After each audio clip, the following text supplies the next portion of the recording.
ஒரு ஊரில் ஒருத்தர் இருந்தான். ஒரு நாள் காலையில் எழுந்திரிச்சான். ஒரு 10 ரூபாய் எடுத்து சட்டை பையில் வச்சுக்கிட்டான். கடை தெருவுக்கு புறப்பட்டான். காய்கறி வாங்குறதுக்காக அவன் போகிறான். காய்கறி சந்தைக்கு போய் சேர்ந்தான். கத்திரிக்காய் 1/4 கிலோ கொடுங்கன்னான். கொடுத்தாங்க. காசு கொடுக்கறதுக்காக சட்டை பையில் கையை விட்டான். பணத்தை காணும். 10 ரூபாயை சட்டை பையில் வச்சுக்கிட்டு தான் வந்தான். அது இப்போ அங்கே இல்லை. வழியில் எங்கேயும் அது விழுந்துட்டு போல்ருக்கு. அல்லது யாராவது திருடர்கள் தெரியாமல் அதை எடுத்துக்கிட்டு போட்டாங்களா என்னன்னு தெரியல. எப்படியோ 10 ரூபாய் அவன் இழந்துட்டான். கையில் காசு இல்லை. அதனால் கத்திரிக்காயை திருப்பி கொடுத்துட்டு கவலையோடு வீட்டுக்கு திரும்பி வந்தான். அதையே நினச்சிக்கிட்டு இருந்தான். அவனுக்கு துக்கம் அதிகமாக போச்சு. அழ ஆரம்பிச்சிட்டான். காய்கறிகள் வாங்கிட்டு வந்து ஆனந்தமாக சமைச்சு சாப்பிட்லாம்னு நினச்சோம். அது முடியாமல் போச்சேங்கிற கவலை அவனுக்கு. அதனால் அதை மறக்கவே முடியல. இது நடந்து கொஞ்ச நாள் ஆச்சு. அதே மனுஷன் இன்னொரு நாள் அதே மாதிரி புறப்பட்டான். பணத்தை எடுத்து பையில் வச்சுக்கிட்டான். காய்கறி சந்தையை நோக்கி போய்கிட்டு இருக்கிறான். இப்போ வழியில் ஒரு ஏழை பையனை பார்த்தான். தம்பி எங்கே போகிற அப்படின்னு கேட்டான். ஐயா பள்ளிக்கூடத்துக்கு போயிட்டுருக்கிறேன்னா அவன். சரி, அதுக்கே இவ்வளவு கவலையோடு போயிட்டுருக்கிற அப்படின்னு விசாரித்தான் அவன். ஐயா நான் ரொம்ப ஏழை, வீட்டில் வசதி இல்லை, பரீட்சைக்கு பணம் கட்டணும், இன்றைக்கி கடைசி நாள், என்ன செய்கிறதுன்னு தெரியலன்னா. இவன் பார்த்தான். தாங்கிட்ட இருக்கிற பணத்தை எடுத்து அந்த பையன்கிட்ட கொடுத்தான். இதை வச்சுக்கோ, உடனே பணத்தை கட்டு, நல்லா படி, பரீட்சை எழுது அப்படின்னு சொல்லிவிட்டு திரும்பி வந்துட்டான். வெறுங்கையோடு திரும்பி வந்தும் வீட்டில் கேட்குறாங்க எங்கே காய்கறின்னு வழக்கம் போல் கேட்டாங்க. இவன் நடந்ததை சொன்னான். இப்போ வீட்டில் இருந்தவங்க அவங்ககிட்ட ஒரு கேள்வி கேட்டாங்க. ஏங்க இதே மாதிரி முன்னாடி ஒரு தடவை காய்கறி வாங்க போய் வெறுங்கையோடு திரும்பி வந்தீங்க, இப்போவும் வெறுங்கையோடு தான் திரும்பி வந்திருக்கிறீங்க. ஆனால் முன்னாடி வந்தப்போ வருத்தமாக இருந்தீங்க, இப்போ உங்கள் முகத்தில் வருத்தம் தெரியலையே அப்படின்னு கேட்டிருக்கிறான். அதாவது வீட்டில் இருக்கிறவங்க கேட்டாங்களாம். இப்போ அந்த மனுஷன் யோசிக்க ஆரம்பித்தானான். இந்த 2 நிகழ்வுகளுக்கு என்ன வித்தியாசம்? போன தடவை அவன் பணத்தை இழந்தான், இந்த தடவை அவன் பணத்தை இழந்திருக்கிறான். போன தடவை யாரோ திருடிட்டு போயிட்டாங்க, இந்த தடவை அவனாவே ஒரு பையன் பேரில் இறக்கப்பட்டு எடுத்து கொடுத்துருக்குறான். அன்னைக்கு பணம் போயிட்டுதேன்னு வருத்தமாக இருந்தது, இன்றைக்கி பணம் போனாலும் மனசுக்கு மகிழ்ச்சியாக இருக்குது, நிறைவாக இருக்குது. கொஞ்சம் யோசிச்சு பாருங்கள். பணத்தை இழந்தது மகிழ்ச்சிக்கோ வருத்தத்துக்கோ காரணமாக இருக்க முடியாது. அப்படின்னா வேற எது காரணம்? அன்றைக்கு பணத்தை இழந்துட்டேன்னு அழுதான், இன்றைக்கு பணத்தை இழந்தாலும் மகிழ்ச்சியாக இருக்கிறான். ஆகவே மகிழ்ச்சிக்கும் துக்கத்துக்கும் இழப்பு காரணம் அல்ல, இழப்பு பற்றிய நம்முடைய அறிவு தான் காரணம் அப்படிங்கிறது பெரியவர்களுடைய கருத்து. எந்த பொருளும் நமக்கு கவலையை உண்டு பண்ணுறதில்ல, அந்த பொருள் பேரில் நாம் வைக்கிற பற்று தான் கவலையை உண்டு பண்ணுது. பொருள்கள் நம்ம விட்டுட்டு போயிட்டா நாம் அழுதுகிட்டு இருக்கிறோம், நாமே அதுகளை விட்டுட்டு வந்துட்டா மகிழ்ச்சியாக இருக்கிறோம். இந்த உண்மையை புரிஞ்சுக்கிட்டு நம்முடைய வாழ்க்கையை நல்ல விதமாக அமைச்சிக்கணும். ஒரு ஆள் அழுதுகிட்டு இருந்தான். ஏண்டா அழுகுறேன்னு கேட்குறார் ஒருத்தர். இழக்கிறதுக்கு எதுவும் இல்லை, அதனால் அழறேன்னா. என்னடா சொல்கிறேன்னார். கிட்ட வாங்க சொல்கிறேன்னா. இந்த மணி பர்ஸை வேற ஒருத்தன் பாக்கெட்லேருந்து திருடினேன், அப்புறம் தான் புரிஞ்சுது அவங்ககிட்ட இழக்கிறதுக்கு எதுவும் இல்லைங்கிறது. ஆமாங்க இது காலி பர்ஸு, அதனால் இப்போ அழுதுகிட்டு இருக்கிறேன், திருடியும் பிரயோஜனம் இல்லை அப்படின்னு சொல்லிவிட்டு அழுதானா.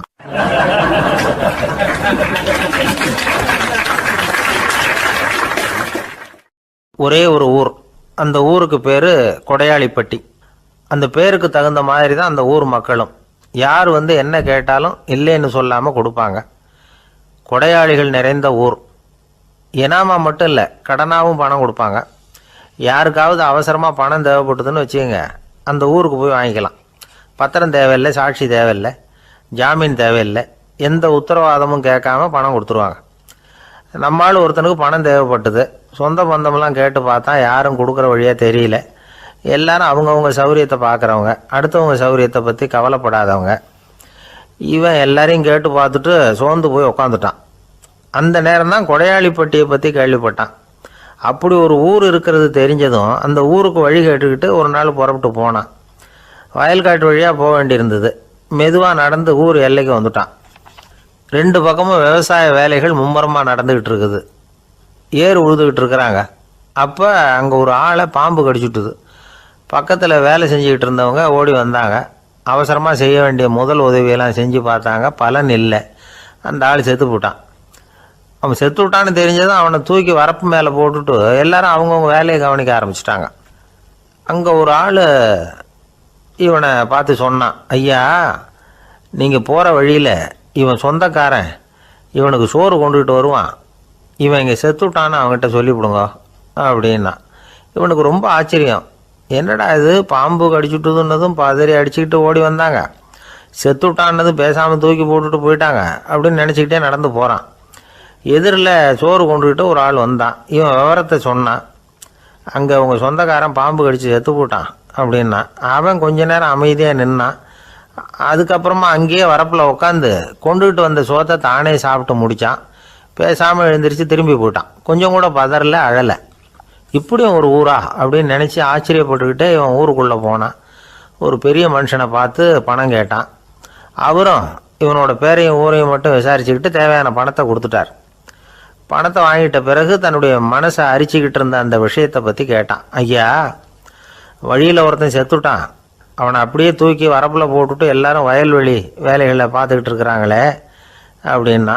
இதுக்கு அந்த பெரியவர் சொன்னார், ஆமாம் அப்படி தான் செய்வோம், வேலை முடிஞ்சு வீட்டுக்கு திரும்புகிறப்போ அவனை தூக்கிட்டு வந்து அடக்கம் பண்ணிடுவோம் அப்படின்னார். ரொம்ப ஆச்சரியமாக இருக்கே அப்படின்னா. ஏன் உங்கள் ஊரில் யாராவது செத்துட்டா என்ன பண்ணுவீங்க அப்படின்னு கேட்டார். என்ன இப்படி கேட்குறீங்க, எங்கள் ஊரில் எல்லாம் பணத்தை தூக்க விட மாட்டாங்க, ஒப்பாரி வைப்பாங்க, கட்டி புரண்டு அழுது புலம்பி தீர்த்துருவாங்க அப்படின்னா. இவன் பெரியவர் பார்த்தார்.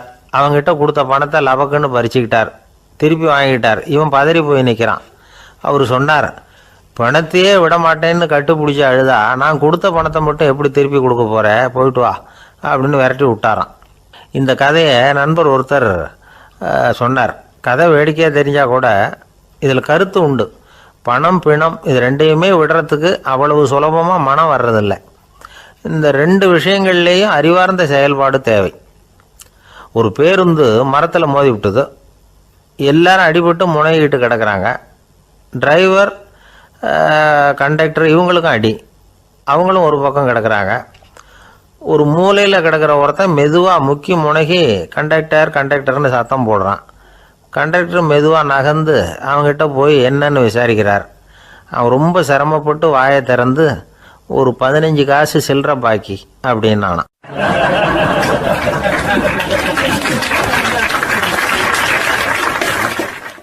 இப்பெல்லாம் நம்ம ஊரில் மாமியார் மருமகள் ஒருத்தர் நல்லா புரிஞ்சுக்கிட்டு நல்ல விதமாக தான் இருக்கிறாங்க பல இடத்துல.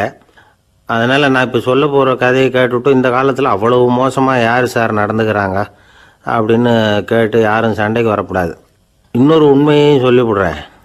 அதாவது இந்த கதையை நமக்கு எழுதி அனுப்பி இருக்கிறதே கொஞ்ச நாளில் மருமகளாகவும் அதுக்கப்புறம் கொஞ்ச காலத்தில் மாமியாராகவும் ஆக போகிற ஒரு நேயர் தான். சரி, இந்த கதைக்கு வருவோம். அதாவது ஒரு சின்ன குடும்பம். அந்த வீட்டில் மாமியார் ஆட்சி. அவங்க வச்சது தான் சட்டம். பிள்ளையாண்டான் எப்படின்னா அம்மா சொல்கிறதையும் கேட்டுக்குவான், மனைவி சொல்கிறதையும் கேட்டுக்குவான். நமக்கு என்னத்துக்கு வம்புங்கிற டைப்பு. மருமகள் பேரில் குறை கண்டுபிடிக்கிறதுலையே அந்த மாமியாருக்கு ஒரு சுவாரஸ்யம். சின்ன சின்ன விஷயத்துல எல்லாம் குத்தம் கண்டுபிடிச்சிக்கிட்டே இருக்கிறாங்க. பொதுவாக எல்லாரும் எப்படின்னா ஏதாவது ஒரு காரணத்துக்காக சண்டை போட்டுக்கிட்டு இருப்பாங்க. அந்த அம்மா எப்படின்னா ஏதாவது ஒரு சண்டையை போடுறதுக்காக காரணத்தை தேடிக்கிட்டு இருப்பாங்க. அப்படி ஒரு மனசு. அந்த மருமக பொண்ணு பாவம் பயந்து பயந்து ஒவ்வொரு காரியமும் செஞ்சுக்கிட்டு வந்தது. இப்படியே பல வருஷம் ஓடி போட்டுது. அந்த மாமியாருக்கும் ரொம்ப வயசாகிட்டுது. இருந்தாலும் அந்த பழைய சுபாவம் மட்டும் மாறவே இல்லை. திடீர்னு ஒரு நாள் பக்கவாதம் வந்து அந்த அம்மாவுக்கு ஒரு பக்கம் கை கால் இழுத்துக்கிட்டுது. வாய் சுத்தமாக பேச முடியாமல் போயிட்டுது. சத்தம் மட்டும் வரும். ஒரு பக்கத்து கை காலை அசைக்க முடியும். பேசுகிறதெல்லாம் கையால் தான், அதாவது கை சைகையால். இப்படிப்பட்ட நிலைமையில் கூட அந்த பொண்ணு தண்ணியோ பாலோ இவங்க எதிரில் கொண்டாந்து வச்சா அதை வேணும்னே தட்டி விட்டுட்டு வம்பு வளர்க்குறது. அதுக்கப்புறம் அந்த பொண்ணு தரையை சுத்தப்படுத்தும்ல, அதை பார்த்து ரசிக்கிறது. இருந்தாலும் அந்த பொண்ணு இதையெல்லாம் பெருசுப்படுத்தாமல் ரொம்ப பொறுமையாக தான் இருந்தது. ஒரு நாள் வீட்டில் வச்சுருந்த பாலை பூனை குடிச்சிட்டு போட்டுது. வயசான காலத்தில் இந்த அம்மா பால் இல்லாமல் கஷ்டப்படுவாங்களே அப்படின்னு நினச்சி பக்கத்து வீட்டில் போய் கொஞ்சம் பால் வாங்கிட்டு வந்து காய்ச்சி மாமியார் முன்னாடி கொண்டாந்து வச்சுது அந்த பொண்ணு. வழக்கம் போல் அந்த அம்மா பாலை தட்டி விட்டுட்டாங்க. இதை அந்த மருமக பொண்ணு கவனிச்சுட்டுது. இவ்வளவு நாள் பொறுமையாக இருந்த இந்த மருமகளுக்கு இன்னைக்கு இதை பார்த்து தான் அசாத்திய கோபம் வந்துட்டுது. கதவுக்கு பக்கத்தில் சாத்தி வச்சுருந்த உலக்கையை எடுத்து மாமியார் தலையில் போட அது குறி தவறி கழுத்தில் பட அந்த அம்மா கழுத்தை பிடிச்சிக்கிட்டு ஊன்னு கத்த இந்த பொண்ணு ஒன்றும் அலட்டிக்காமல் உலக்கையை எடுத்து மறுபடியும் கதவு பக்கம் சாத்தி வச்சுட்டு அது பாட்டுக்கு நடந்து போயிட்டுது. இருந்தாலும் மனசுக்குள்ளே லேசாக ஒரு பயம். கணவன் வீட்டுக்கு வந்ததும் என்ன விஷயம்னு கேட்டால் எப்படி சமாளிக்கிறது. அன்னைக்குன்னு பார்த்து ரொம்ப நேரம் கழித்து வீடு வந்து சேர்ந்தான் கணவன். உடனே அந்த அம்மா புகார் பண்ண ஆரம்பிச்சுட்டுது. பேச்சு தான் வராத, அதனால் ஒரு பக்கத்து கையால் சைகை காட்டுது. கதவுக்கு பக்கத்தில் இருந்த உலக்க பக்கமாக கையை நீட்டி காட்டி அப்படியே அந்த கையை தன் கழுத்துக்கு பின்பக்கமாக சுற்றி காட்டி நாக்கை வெளியில் நீட்டி நடந்த விஷயத்தை புரிய வைக்கிறதுக்கு முயற்சி பண்ணுது. இவனுக்கு ஒன்றும் புரியல. என்ன சொல்கிறாங்க அம்மா அப்படின்னு மனைவிகிட்ட கேட்குறான்.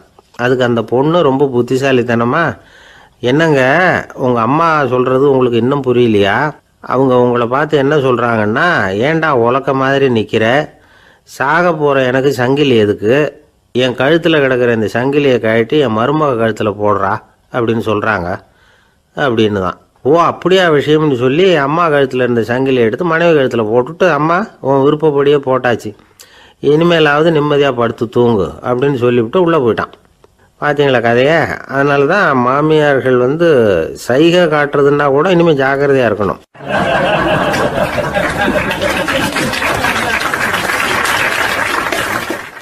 ஒரு பெரிய காடு, அந்த காட்டுக்கு மத்தியில் ஒரு ஆசிரமம். அங்கே ஒரு முனிவர் இருந்தார். பல இடங்கள்லேருந்து வர்ற குழந்தைகளுக்கு அவர் பாடம் சொல்லி கொடுத்துக்கிட்டு இருக்கிறார். ஏழை பணக்காரர் அப்படிங்கிற வித்தியாசம்லாம் கிடையாதுங்க. எல்லாரும் அவர்கிட்ட தங்கள் பிள்ளைகளை அனுப்பி வச்சாங்க. மன்னர்களுடைய பிள்ளைங்க கூட அங்கே அவர்கிட்ட தான் படிக்கிறதுக்கு வருவாங்க. ஆனால் அந்த முனிவரை பொறுத்த வரைக்கும் எல்லா பிள்ளைங்களும் ஒன்று தான். இது யார் வீட்டு பிள்ளைன்னெல்லாம் பார்க்க மாட்டார், எல்லாரும் சமம். மாணவர்கள்லாம் அங்கேயே மாத கணக்கில் வருஷ கணக்கில் தங்கியிருந்து பாடம் கற்றுக்கிட்டு போகிறது வழக்கம். அவராக பார்த்து போன்னு சொல்கிற வரைக்கும் அங்கேயே இருக்கணும், படிக்கணும். குருகுல வாசம். ஒரு சமயம் ஒரு ராஜகுமாரனும் அவர்கிட்ட படிச்சுக்கிட்டு இருந்தான். அவனுக்கு ஒரு 15 வயசு இருக்கும்.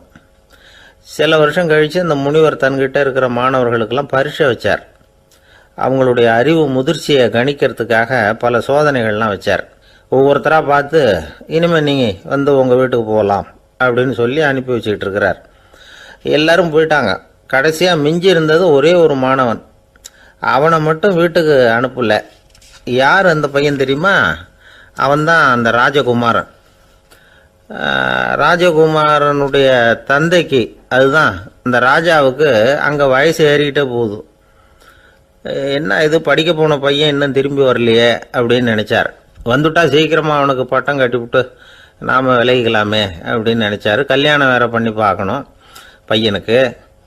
ஆனால் பையன் வர்ற வழியை காணும். ராஜா பார்த்தார். சரி நேர்லேயே போய் என்னன்னு தெரிஞ்சுட்டு வந்துடுவோம் அப்படின்னு காட்டுக்கு புறப்பட்டார். அங்கே போய் முனிவரை பார்த்தார். முனிவர் இவரை அன்பாக வரவேற்று உட்கார வச்சார். அதுக்கப்புறம் ராஜா மெதுவா, எல்லாரையும் வீட்டுக்கு அனுப்பி வச்சுட்டிங்களாமே, ஏன் பிள்ளைய மட்டும் அப்படின்னு சொல்லி மெதுவாக இழுத்தார். முனிவர் இதுக்கு உடனே பதில் சொல்லலை. ராஜாவை கூப்பிட்டுட்டு போய் விருந்தினர் குடிசையில் தங்க வச்சார். அதுக்கப்புறம் சொன்னார், உங்கள் மகன் எல்லா பாடங்கள்லேயும் முதலிடம் வாங்கியிருக்கான். இப்படி முதலாவதாக வர்ற மாணவனுக்கு நாங்கள் இன்னொரு தேர்வு வைக்கிறது வழக்கம். அதுலேயும் அவன் முதலாவதாக வந்துட்டான்னா அவன் ஒரு பெரிய வித்வான் அப்படிங்கிற கௌரவத்தை அடைஞ்சிருவான் அப்படின்னார். அதாவது முனிவர் அப்படி சொல்கிறார். அப்படி சொல்லிவிட்டு போயிட்டார் அவர். ராஜா அங்கேயே தங்கிட்டார். ராத்திரி படுத்து தூங்கினார். காலையில் எழுந்திரிச்சு அந்த குடிசைக்கு வெளியில் வந்தார் பல்லு விளக்கிறதுக்காக. அந்த சமயத்தில் தூரத்தில் ஒருத்தன் ஒரு கையில் கோடாலியை வச்சுக்கிட்டு தலையில் ஒரு பெரிய விறகு கட்டை சுமந்துக்கிட்டு வந்துக்கிட்டு இருக்கிறது மாதிரி தெரிஞ்சது.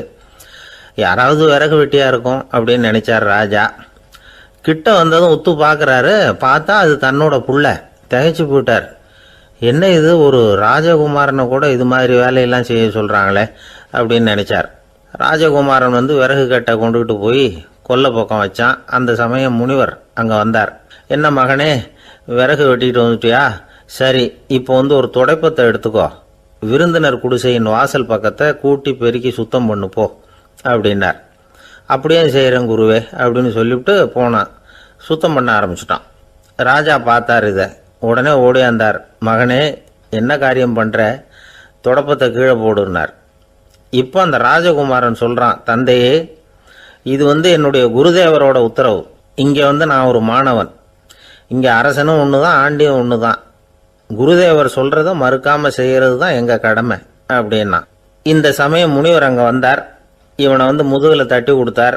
அப்புறம் ராஜா கிட்ட சொன்னார், அரசே, உங்கள் புள்ள எங்கள் கடைசி தேர்வுலையும் வெற்றி பெற்றுட்டான். பணிவு தான் மாணவர்களின் மிக உயர்ந்த குணம். குருநாதர் சொல்றது மனசுக்கு பிடிக்கலன்னா கூட மறுக்காம செய்யணும். அப்படி செய்யறதுனால எதை செய்யலாம் எதை செய்யக்கூடாது அப்படிங்கிற விவேகம் அவங்களுக்கு வந்துடும். செய்யக்கூடாததை கூட பெரியவங்க சொல்லிவிட்டா செஞ்சு தான் ஆகணும் அப்படிங்கிற பணிவு அவங்களுக்கு வந்துடும். இந்த குணம் வந்துட்டுதுன்னா அவங்க எத்தனை கடினமான வேலையாக இருந்தால் கூட ரொம்ப சுலபமாக செஞ்சு முடிச்சிருவாங்க. தூக்கத்திலேயும் அப்புறம் துக்கத்திலேயும் தோண்டு போட மாட்டாங்க. இந்த பணிவும் விவேகமும் அவங்கக்கிட்ட மன உறுதியை ஏற்படுத்தும். அந்த உறுதி உங்கள் பையனுக்கு வந்தாச்சு. இனிமேல் அவனை நீங்கள் அழைச்சிட்டு போகலாம். அவன் நிச்சயமாக பேரும் புகழும் பெறுவான் அப்படின்னார்.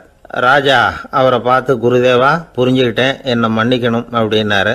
அதுக்கப்புறம் மகனை அழைச்சிக்கிட்டு நாட்டுக்கு திரும்பி வந்துட்டார். இந்த கதையை இன்று ஒரு தகவலில் சொல்லுங்கள் சார், உங்கள் நிகழ்ச்சியில் சொல்லுங்கள் சார் அப்படின்னு சொல்லி மாணவர்கள் கேட்டால் பணிவாக இருக்கிறது எப்படி அப்படிங்கிறத புரிஞ்சுக்குவாங்க அப்படின்னு சொன்னார் ஒருத்தர். சரி சொல்லுவோம், அதுக்கு முன்னாடி நேர்லேயே ஒரு பையன்கிட்ட சொல்லி பார்க்கலாமே அப்படின்னு தோணுச்சு. உடனே ஒரு பையனை கூப்பிட்டோம். ஏன்பா உங்கள் வாத்தியார் உனக்கு இது மாதிரி ஒரு பரீட்சை வச்சா என்ன பண்ணுவேன் அப்படின்னு கேட்டோம். நானும் அப்படி தான் சார் நடந்துக்குவேன், விறகு வெட்டுவேன், தொடப்பத்தினால கூட்டி சுத்தம் பண்ணுவேன், உடனே செஞ்சு முடிச்சிருவேன் சார் அப்படின்னா. பலே பரவாயில்லையே அப்படின்னோம். ஆமாம் சார், அப்படி செஞ்சால் தானே வீட்டுக்கு அனுப்புவார், இல்லைன்னா இன்னொரு வருஷம் இங்கேயே இருந்து படின்னு சொல்லி விடுவார், அதனால் அப்படி செய்வேன் அப்படிங்கிறான் அந்த பையன்.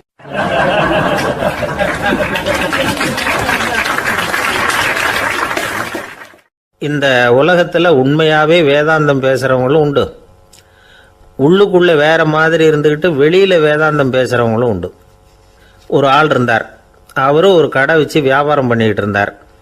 மகா கஞ்சன், யாருக்கும் எந்த உதவியும் செய்ய மாட்டார். எச்சில் கையென்ன ஈர கையை கூட உதற மாட்டார். அப்படிப்பட்ட மனுஷன். அந்த ஊருக்கு ஒரு முனிவர் வந்துக்கிட்டு இருந்தார். வருஷத்துக்கு ஒரு தடவை வருவார். ஒரு நாள் 2 நாள் இருப்பார், அப்புறம் போயிடுவார். அந்த முனிவர் வர்றப்போலாம் இந்த ஆள் எழுந்திரிச்சு ஓடி போய் அவரை வரவேற்பான். ரொம்ப பெரிய வேதாந்தி மாதிரி அவர்கிட்ட பேசிக்கிட்டு இருப்பான். காயமே இது பொய், வெறும் காற்றடைத்த பையும்மா, தர்மம் தலைகாக்கும்மா. பணம் என்ன சார் பணம், இன்னைக்கு ஒருத்தன் கையில் இருக்கும், நாளைக்கு ஒருத்தன் கையில் இருக்கும், எல்லாம் மாயம். எனக்கு தான் இன்னமும் இந்த சம்சார பந்தத்திலிருந்து விடுபடுறதுக்கு நேரம் வரலேம்மா. அந்த முனிவரும் இந்த ஆள் இப்படி சொல்கிறத கேட்ட உடனே, ஏப்பா அப்படி சொல்கிற, இப்போ கூட நீ சரின்னு சொல்லு, உனக்கு தீட்சை கொடுத்து இதிலேருந்து விடுபடுற ஞானத்தை போதிக்கிறேன் பார். உடனே அந்த ஆள் என்ன சொல்லுவான் தெரியுமா? ஐயோ சாமி, இப்போ அது எப்படிங்க முடியும், பிள்ளைங்கள்லாம் சின்ன சிறுசுங்க, அதுகளுக்கெல்லாம் ஒரு கல்யாணம் காட்சின்னு செஞ்சு கடமையை முடிச்சுட்டா நீங்கள் சொல்கிறபடி செஞ்சு விடலாமா. சரி, இன்னும் முனிவர் போயிடுவார். அடுத்த வருஷம் வருவார். இவன் வழக்கம் போல் வேதாந்தம் பேசுவான். சரி தீட்சை கொடுக்குறேன் வா அம்பார். பேரம்பேத்தியை பார்க்கணும், கோர்ட்டில் கேஸ் ஒன்று இருக்குது, அது முடியணும் அப்படின்னு தயங்க ஆரம்பிச்சிருவான். எல்லாம் சொல்லுவான், ஆனால் குடிக்கிறதுக்கு தண்ணி கூட கொடுக்க மாட்டான். ரொம்ப வருஷம் கழித்து மறுபடியும் ஒரு நாள் அந்த ஊருக்கு முனிவர் வந்தார். இவன் கடைக்கும் வந்தார். அப்புறம் அங்கே கல்லாவில் நம்ம ஆள் இல்லை, அவன் புள்ள தான் உட்காந்துருக்கிறான். அப்பாவை போலவே புள்ளையும் எழுந்திரிச்சு ஓடியாந்து முனிவரை வரவேற்றான். அப்பா எங்கேன்னு விசாரிச்சார் முனிவர். ஐயோ அதை ஏன் கேட்குறீங்க சாமி, உங்ககிட்ட தீட்சை வாங்கி இந்த சம்சார பந்தத்திலேருந்து விடுதலை பெறணும்னு சொல்லிக்கிட்டே இருப்பார், அது நிறைவேறாமலே போய் சேர்ந்துட்டார். போன மாதம் ஒரு நாள் திடீர்னு நெஞ்சு வலிக்குதுன்னார், அவ்வளோதான் போட்டுன்னு போயிட்டார் அப்படின்னு புலம்புனான் பையன். இதை கேட்டதும் முனிவர் சிரிச்சாரான். அவன் எங்கடா போவான், உன் அப்பா எங்கேயும் போகல, இதோ வாழை ஆட்டிக்கிட்டு உன் காலடியிலே இருந்துக்கிட்டு இருக்கான் பார் அப்படின்னு சொல்லி அங்கே நின்றுக்கிட்டு இருந்த ஒரு நாயை சுட்டி காட்டினாரான். என்ன சாமி சொல்கிறீங்க அப்படின்னு ஆச்சரியமாக கேட்டிருக்கான் பையன். உடனே முனிவர் அந்த நாயோட தலையில் ஒரு தட்டு தட்டி பேசுகிறா அப்படின்னாரான். உடனே அந்த நாய் வேதாந்தம் பேச ஆரம்பிச்சுட்டு தான். காயமே இது போய் வெறும் காற்றடைத்த பை அப்படின்னு தான்.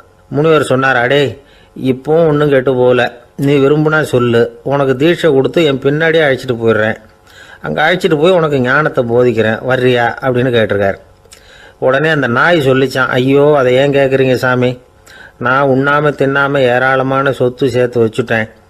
என் பிள்ளைங்க அதோட பெருமை தெரியாமல் ராத்திரி நேரம்லாம் கதவை திறந்து போட்டுட்டு தூங்கிடுவாங்க. அதனால் இப்படி நாயாக பிறந்து ராத்திரி பகலாக சுற்றி சுற்றி காவல் காத்துக்கிட்டு கிடக்கிறேன். இப்போ எப்படி சாமி வர முடியும் அப்படின்னு கேட்டுதான்.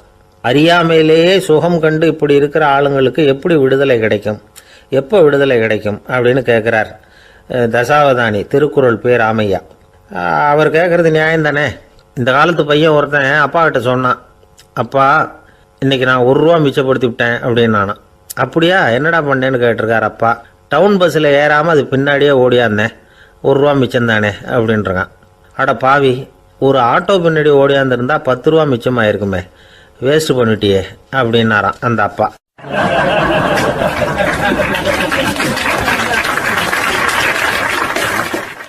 பிரிட்டிஷ் ஆட்சி நடந்துகிட்டு இருந்த காலம் 1920களின் கடைசி. அப்போ நடந்த ஒரு உண்மை நிகழ்ச்சி இது. ஒரு கல்யாண மாப்பிள்ளை ரயிலில் இறங்க போகிறார். அவரை வரவேற்க ஒரு ராஜ குடும்பமே காத்துக்கிட்டு இருக்குது. மங்களூர்லேருந்து இறங்குற அந்த மாப்பிள்ளை யார் தெரியுமா? ஒரு நாய். உண்மைதான், அந்த நாய்க்கு தான் கல்யாணம். சுதேசி சமஸ்தானத்து மன்னர்களில் ஒருத்தர் ஜூனாகட் மகாராஜா. அவரோட வளர்ப்பு நாய் ரோஷனாரா. அதுக்கு கல்யாணம் பண்ணி வைக்கணும்னு ஆசைப்பட்டார். மாப்பிள்ளை தேடினார். மங்களூர் மகாராஜாவோட வளர்ப்பு நாய் ஒன்று இருந்தது, பேர் பாபி. இது ரெண்டுக்கும் கல்யாணம் நடத்த முடிவு பண்ணார். திருமணத்துக்கு வேண்டிய எல்லா ஏற்பாடுகளையும் பண்ணுங்க அப்படின்னு உத்தரவு போட்டார். ஆயிரக்கணக்கான அழைப்புதழ்கள், பல சமஸ்தான மன்னர்கள், ஜமீன்தார்கள், பிரிட்டிஷ் அதிகாரிகள், பெரிய பணக்காரங்க, இப்படி நிறைய பேருக்கு அழைப்புதழ்கள் அனுப்பி வச்சாங்க. பத்திரிகையை பார்த்தவங்கெல்லாம் திகைச்சு போயிட்டாங்களாம். இருந்தாலும் என்ன பண்ணுறது, ராஜாவே அழைக்கிறார், போகாமல் இருக்க முடியுமா? அந்த சமயத்தில் நாட்டின் கவர்னர் ஜெனரலாக இருந்தவர் இர்வின் பிரபு. அவருக்கும் ஒரு பத்திரிக்கை போயிருக்குது. வாங்கி பார்த்ததும் அவருக்கு பயங்கர எரிச்சல். உடனே குப்பை தொட்டியில் போட்டுவிட்டாராம். மாட்சிமை தங்கிய பிரிட்டன் சக்கரவர்த்தியின் பிரதிநிதியான தன்னை கேவலம் ஒரு நாயின் திருமணத்துக்காக அழைக்கிறதா அப்படின்னு அவருக்கு ஆத்திரம்.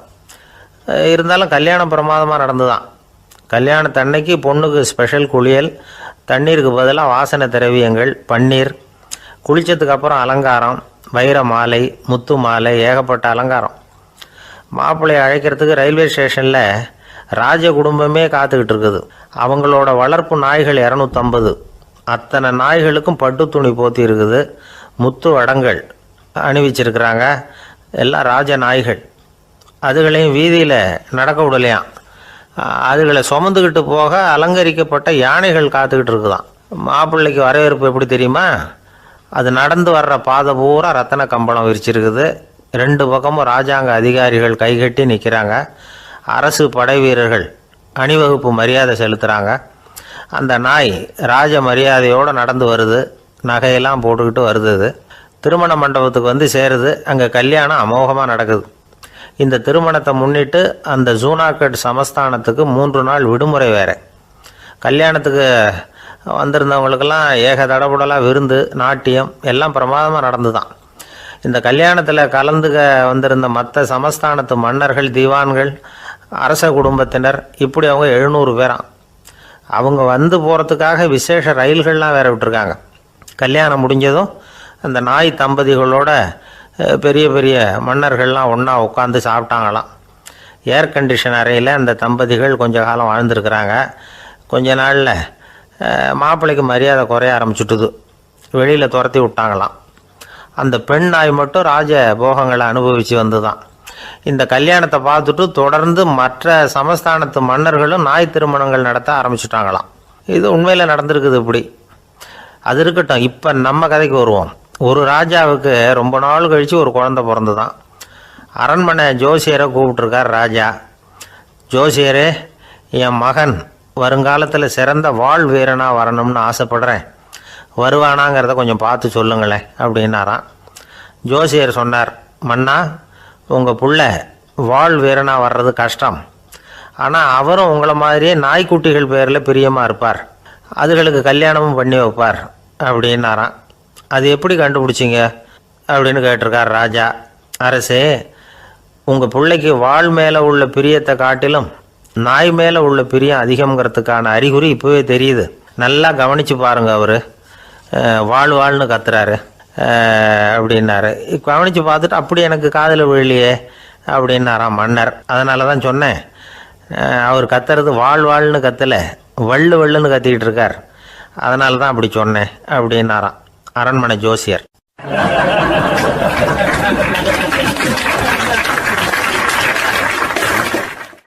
ஒரு கடற்கரை ஓரம், அங்கே ஒரு சின்ன கிராமம். அந்த கிராமத்தில் ஒரு சின்ன பள்ளிக்கூடம். கடற்கரை ஓரத்தில் உள்ள ஒரு விடுதியில் ஓய்வுக்காக ஒருத்தர் தங்கி இருக்கிறார். பள்ளிக்கூடத்தில் ஏதோ விழா நடக்கிறது மாதிரி தெரிஞ்சுது. உடனே அவர் அந்த பக்கமாக வந்தார். இங்கே என்ன நடக்குதுன்னு விசாரித்தார். பள்ளி ஆண்டு விழா நடக்குதுன்னாங்க. உடனே போனார். கண்காட்சி ஒன்று வச்சுருந்தாங்க. உள்ளே போய் பார்த்தார். பள்ளிக்கூடத்தில் படிக்கிற மாணவர்களே சொந்தமாக தயார் பண்ண பொருள்களை காட்சிக்கு வச்சுருக்கிறாங்க. அந்த ஊர் மக்கள்லாம் அதை கூட்டம் கூட்டமாக போய் பார்த்துக்கிட்டு இருக்கிறாங்க. இவரும் ஆர்வமாக அதையெல்லாம் பார்த்துக்கிட்டே போகிறார். ஒரு இடத்துல ஒரு சின்ன ரயில் செஞ்சு வச்சுருந்தாங்க, மாணவர்களே தயார் பண்ணது. மின்சாரத்தால் அது ஓடுறது மாதிரி பண்ணி வச்சுருந்தாங்க. அதில் ஒரு சின்ன பொத்தான் இருக்கும், அது அமுக்குனா ரயில் ஓடும், சுற்றி சுற்றி வரும். மாணவர்கள் எதிரில் நின்று அதுக்கு விளக்கம் கொடுத்துக்கிட்டு இருக்கிறாங்க. இவர் அதை கவனித்தார், ரயில் ஓடுறத பார்த்தார். அங்கே நின்றுக்கிட்டு இருந்த மாணவர்கள்கிட்ட விளையாட்டாக கேட்டார், ஏன்பா இந்த ரயில் எதனால் ஓடுது அப்படின்னு கேட்டார். இவர் சக்தியினால் ஓடுது அப்படின்னாங்க மாணவர்கள். அது என்ன சக்தின்னு கேட்டார். அதுக்கு பேர் மின்சாரம் அப்படின்னாங்க. சரி, நீங்கள் மின்சாரத்தை பார்த்துருக்குறீங்களா அப்படின்னார். நாங்கள் பார்த்தது இல்லைங்க, ஆனால் இதை செய்யறதுக்கு எங்களுக்கு உதவி பண்ண ஆசிரியர் ஒரு பட்டதாரி, ஒரு கால் அவர் பார்த்துருக்கலாம் அப்படின்னாங்க. அவர் எங்கே இருக்காருன்னு கேட்டார். இதோ அழைச்சிட்டு வர்றோம்னு ஓடினாங்க. அவர் அழைச்சிட்டு வந்தாங்க. அவர்கிட்ட ஒரு பெரியவர் கேட்டார், மின்சாரத்தை நீங்கள் பார்த்துருக்குறீங்களா அப்படின்னு. மின்சாரத்தை பார்க்குறதாவது நான் பார்த்ததே இல்லை. நான் பார்த்தது அது செயல்படுற விதத்தை தான். அது விளக்கை எரிய வைக்குது, ரயிலை ஓட வைக்குது, இது மாதிரி எத்தனையோ எந்திரங்களை செயல்பட வைக்குது. ஆனால் உண்மையிலேயே அது என்னன்னு எனக்கு தெரியாது. ஒருவேளை இந்த பள்ளிக்கூடத்து தலைமை ஆசிரியருக்கு தெரிஞ்சிருக்கலாம், ஏன்னா அவர் ஒரு மேல்நிலை பட்டதாரி அப்படின்னாராம் அவர். சரின்னு போய் தலைமை ஆசிரியரை கூப்பிட்டுக்கிட்டு வந்தாங்க. அவர்கிட்டையும் இதே கேள்வி கேட்டாராம் அவர். மன்னிக்கணும், இந்த கேள்வி இதுவரைக்கும் யாரும் என்கிட்ட கேட்டதில்லை. சக்தியை யாரும் பார்க்க முடியாது, ஆனால் அது செயல்படும் விதத்தை தான் பார்க்க முடியும் அப்படின்னாராம் அவர்.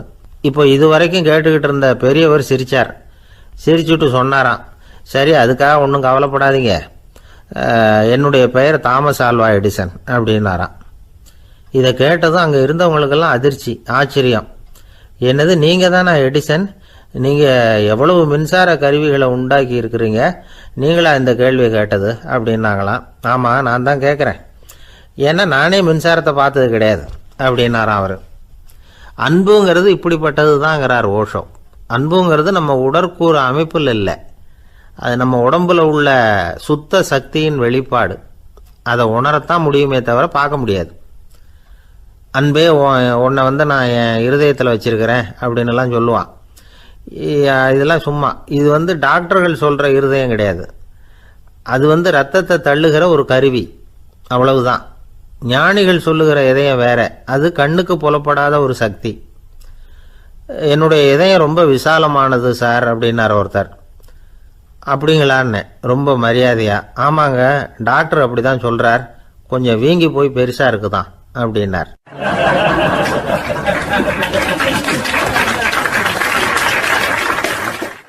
உங்கள் பையன் எப்படி சார் இருக்கான் அப்படின்னு விசாரித்தார் ஒருத்தர். அவன் என்ன சார், எதை சொன்னாலும் காதில் ஆக மாட்டேங்கிறான், அவன் பாட்டுக்கு போகிறான் வர்றான் அப்படின்னு சொல்லி அழுத்துக்கிட்டார் அப்பா. பெரியவங்க சொல்கிறத சின்ன பிள்ளைங்க கேட்கறது இல்லைங்கிறது ஒரு குறை. பெரியவங்க சொல்கிறது சின்ன பிள்ளைங்க காதிலேயே விழறது இல்லைங்கிறது ஒரு குறை.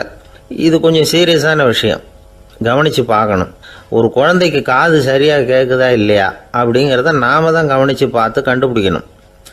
அதுவாக நம்மக்கிட்ட தவழ்ந்து அப்பா எனக்கு காது கேட்கல, அழைச்சிட்டு போங்க டாக்டர்கிட்ட அப்படின்னுலாம் சொல்லிகிட்டு இருக்காது. அது சரி, ஒரு குழந்தைக்கு காது சரிவர கேட்குதா இல்லையா அப்படிங்கிறத முன்கூட்டியே நாம் தெரிஞ்சுக்கிறது எப்படி? அதுக்கு சில வழி இருக்குது. உங்கள் குழந்தைய கொஞ்சம் அப்படி கவனித்து பாருங்கள்.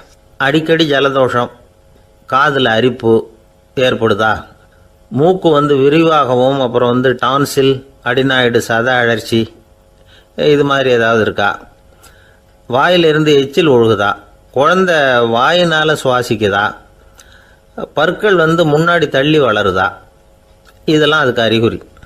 அப்புறம் இந்த VBDF TH இப்படி இந்த ஒலிகள் சேர்ந்த வார்த்தைகளை குழந்தை சரியாக புரிஞ்சுக்காது. இப்போ உதாரணத்துக்கு பட்டுன்னு சொல்லு குழந்தை அப்படின்னீங்கன்னா அது கட்டுன்னு சொல்லும். அதாவது பட்டு சவுண்டை அதால் புரிஞ்சுக்க முடியல. அப்புறம் உங்கள் குழந்தை உங்களை உறக்க பேச சொல்கிறானா, அடிக்கடி கேள்வி கேட்குறானா, சாப்பிட்றப்போ கவனம் இல்லாமல் இருக்கானா, படிப்பில் போதுமான முன்னேற்றம் இல்லையா, வகுப்பில் சரியாக கவனிக்கிறது இல்லையா, இப்படிலாம் இருந்தால் ஆரம்பத்திலேயே டாக்டர்கிட்ட அழைச்சிட்டு போய் சிகிச்சையை ஆரம்பிச்சுடலாம், குணப்படுத்தி விடலாம். குழந்தைக்கு காது சரியாக கேட்கலன்னா நீங்கள் செய்ய வேண்டியது என்ன தெரியுமா? அவனுக்கு காது கேட்கலேங்கிறதுக்காக அவன் முன்னாடி சத்தம் போட்டு பேசக்கூடாது. மெதுவாக சீராக பேசணும், அவனை பார்த்து பேசணும். உங்கள் உதட்டு அசைவுகள் அவனுக்கு உதவும். அதை பார்த்தே புரிஞ்சுக்குவான். நீங்கள் வாயில் வெத்தலை பாக்கு போட்டுக்கிட்டோ புகை பிடிச்சிக்கிட்டோ பேசக்கூடாது. அப்படி பேசினா அவனால் அந்த உச்சரிப்பை சரியாக புரிஞ்சிக்க முடியாது. ஒரு வார்த்தையை சொல்கிறீங்க, அவனுக்கு புரியல அப்படின்னா அதே வார்த்தையை மறுபடியும் சொல்லணும். அவனுக்கு நீங்கள் முதல்ல சொன்ன வார்த்தை புரியலேன்னு நினச்சிக்கிட்டு மறுபடியும் திருப்பி சொல்கிறப்போ அதே அர்த்தம் வரக்கூடிய வேறு வார்த்தையை சொல்லக்கூடாது. இப்படிலாம் நடந்துக்கிட்டால் அவனுக்கு மன திடத்தை ஏற்படுத்த முடியும். இல்லைன்னா அவனுக்கு தாழ்வு மனப்பான்மை வந்துடும். குழந்தைக்கு காது கோளாறுன்னா ஆரம்பத்திலேயே டாக்டர்கிட்ட அழைச்சிட்டு போனால் போதும், குணப்படுத்தி விடலாம். அப்புறம் பார்த்துக்கலாமே அப்படின்னு அலட்சியமாக இருந்துட்டால் தான் கஷ்டம். சில பேர் கோபத்தில் சின்ன பிள்ளைங்க காதை பிடிச்சி திருகிறது உண்டு. இது ரொம்ப தப்பு. காது கையோடு வந்துட்டால் என்ன பண்ணுறது? ஒரு வேடிக்கை கதை, அது கதை தான், நிஜமாக நடந்ததில்லை. அது மாதிரி நடக்கவும் நடக்காது. ஒரு வேடிக்கைக்காக சொல்லப்படுற கதை. அதாவது ஒரு வீட்டில் அப்பா அம்மாவை பார்த்து சொல்லிகிட்டு இருக்கார், இதை பாரு, நாளைக்கு காலையில் என்னை சீக்கிரம் எழுப்பி விட்ரு, நான் செங்கல்பட்டு வரைக்கும் போயிட்டு வர வேண்டியிருக்கு அப்படின்னாராம். இதை அவங்க பையன் காதில் வாங்கிட்டு இருக்கான். அப்பாவுக்கு சிரமம் வேண்டாமே அப்படின்னு நினச்சி அவனே காலையில் யாருக்கும் தெரியாமல் எழுந்திரிச்சு புறப்பட்டு செங்கல்பட்டுக்கு போட்டான். சாயந்தரமாக திரும்பி வந்தான். அப்பா பையனை காணாமல் அலமோதிக்கிட்டு இருக்கிறார். சாயந்தரமாக பையனை பார்த்ததும் எங்கடா போயிட்டு வந்தேன்னு கேட்டார் கோவமாக.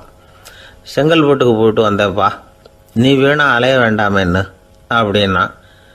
எதுக்கடா போனேன்னு அதட்டினார். அதான்ப்பா, நீ நேற்று அம்மா கிட்ட சொல்லிக்கிட்டு இருந்த, அதை காதில் வாங்கினேன், உனக்காக நான் போயிட்டு வந்தேன் அப்படின்னா. உடனே எந்த காதில் வாங்கினேன் அப்படின்னு சொல்லி காதை பிடிச்சி திருகினார். அந்த காது கையோடு வந்துட்டுது. இது நடந்து கொஞ்ச நாள் கழித்து அந்த அப்பாவும் பையனும் கடத்தெருவில் போய்கிட்டு இருக்கிறாங்க. எதிரில் ஒரு நாய் ஓடி வந்தது. அதுக்கு 2 காதும் இல்லை. என்ன இது, இந்த நாய்க்குட்டிக்கு 2 காதும் இல்லை அப்படின்னார் அப்பா. அதுக்கு பையன் சொல்கிறான், அப்பா அது 2 தடவை செங்கல்பட்டுக்கு போயிட்டு வந்துடுவோம் அப்படின்னானா.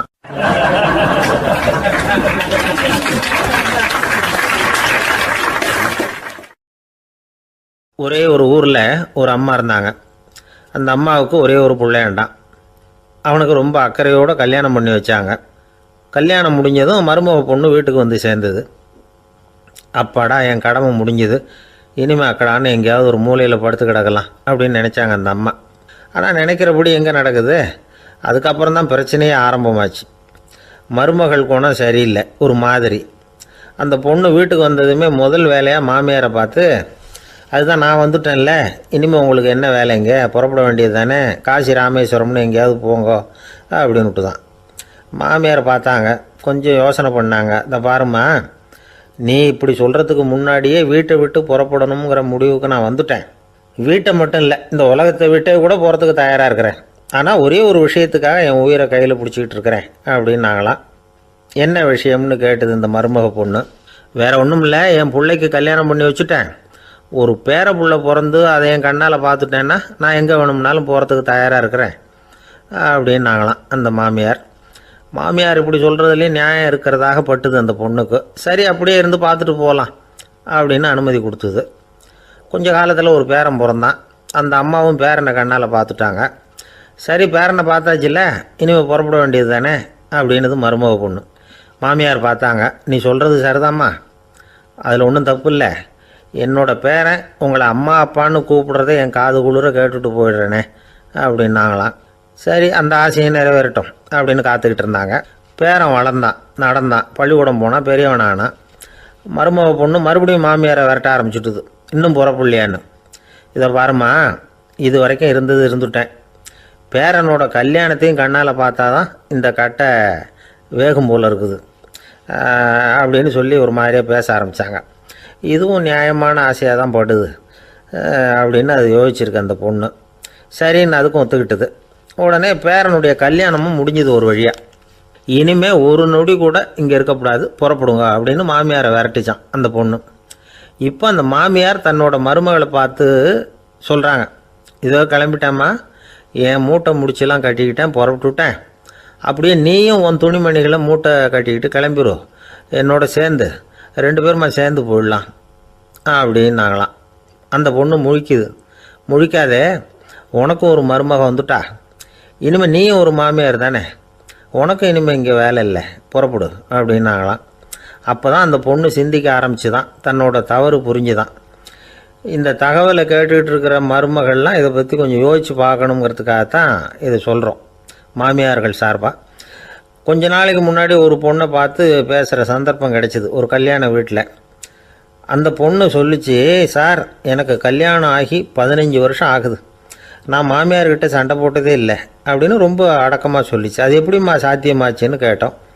எனக்கு கல்யாணம் ஆகி 15 வருஷம்தான் ஆச்சு, ஆனால் என் மாமியார் செத்து போய் 20 வருஷத்துக்கு மேலே ஆயிட்டுது அப்படின்னுது.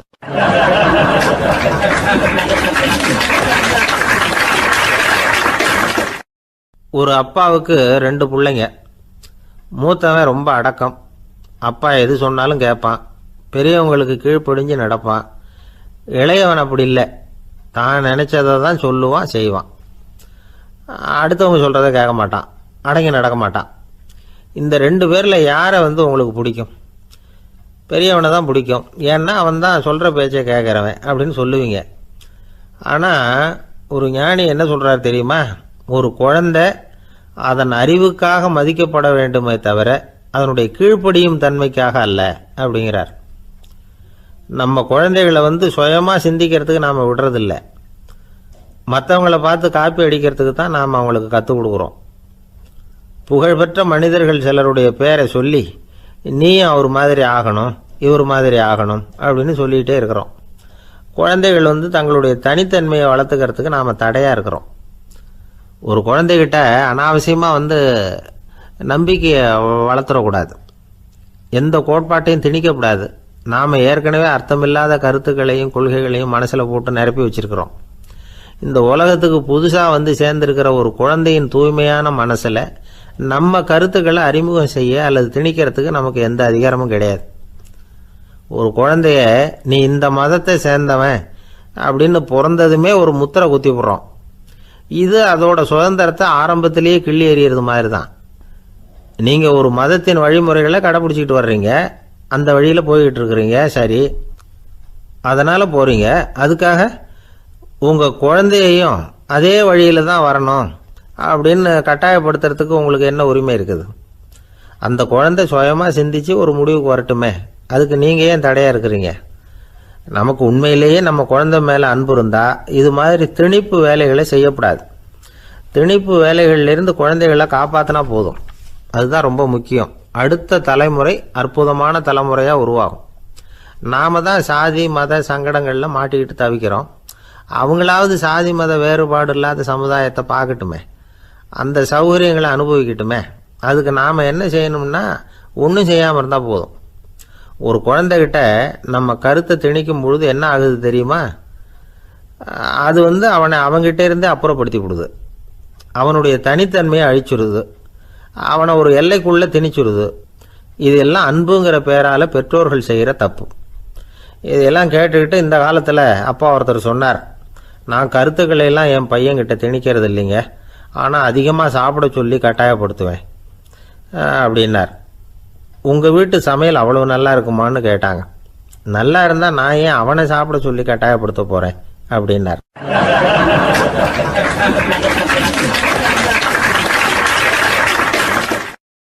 லோகமானிய பாலகங்காதர திலகர் இருந்தார்ல, அவருக்கு 15 வயசுலேயே கல்யாணம் நடந்துதான். மனைவி பேர் தபிபாய், ரொம்ப பெரிய குடும்பத்து பொண்ணு, நல்ல குணம். அவங்க குடும்பம் நடத்திக்கிட்டு இருக்கிறாங்க. அந்த காலத்தில் திருடர்கள் பயம் அதிகம். இந்த காலத்தில் மட்டும் என்னன்னு கேட்குறீங்களா? நீங்கள் கேட்குறது நியாயம்தான். இருந்தாலும் இந்த காலத்து திருடனுக்கும் அந்த காலத்து திருடனுக்கும் ஒரு முக்கியமான வித்தியாசம் உண்டு. அதாவது அந்த காலத்து திருடன்லாம் நியாயம் அநியாயம் பார்க்குறது உண்டு, இந்த காலத்தில் அப்படி பார்க்குறது இல்லை.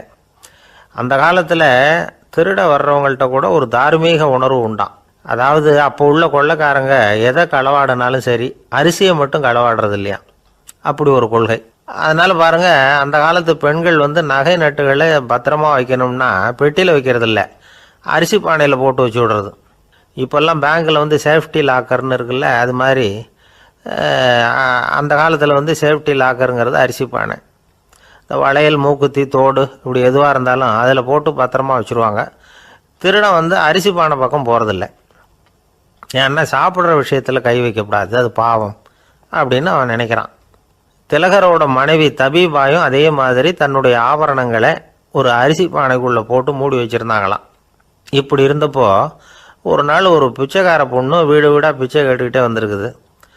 திலகர் வீட்டுக்கும் வந்து தர்மம் போடுங்க தாயே அப்படின்னு தான் அந்த பொண்ணு. அந்த அம்மா தபீபாய் காதில் இது விழுந்திருக்கு. உடனே கை நிறைய அரிசி அள்ளிக்கிட்டு வந்து போட்டிருக்கு. பாத்திரத்தில் அரிசியை போட்டதுக்கு அப்புறம் தான் தெரியுது பளிச்சுன்னு கண்ணில் படுது. அதாவது அந்த அம்மாவோட வைர மூக்குத்தி ஒன்று அரிசியோடு சேர்ந்து அந்த பிச்சைக்கார பொண்ணு பாத்திரத்தில் போய் விழுந்துட்டுது. இந்த அம்மாவுக்கு மனசுக்குள்ளே குழப்பம், என்ன இப்படி ஆகிட்டுதே, மூக்குத்தி போயிட்டுதே, பிச்சை பாத்திரத்துலேருந்து அதை எப்படி எடுக்கிறது அப்படின்னு தயக்கம். வாயை திறந்து அதை கேட்கறதுக்கும் கூச்சம். திண்ணையில் உட்காந்துருந்த திலகர் இவ்வளவையும் பார்த்துக்கிட்டு இருக்கிறார். மனைவியின் மனசுக்குள்ளே நடக்கிற மௌன போராட்டத்தை அவர் நல்லா புரிஞ்சுக்கிட்டாராம். மனைவியை பார்த்து சொன்னாராம், தபீபாய், இது வந்து தெய்வ சம்மதம். அவளுக்கு சேர வேண்டிய மூக்குத்தி அவகிட்ட போயிட்டுது. பிச்சை பாத்திரத்தில் விழுந்த மூக்குத்தியை எடுக்க வேணாம் அப்படின்னாராம். சரின்னு சொல்லிவிட்டு மேற்கொண்டு எதுவும் சொல்லாமல் அந்த அம்மா வீட்டுக்குள்ளே போயிட்டாங்களாம். இந்த காலத்துலலாம் அது மாதிரி நடக்குமா? வெறும் அரிசியை போட்டுவிட்டு விவகாரம் பண்ணிகிட்டு இருக்க மாட்டோமா?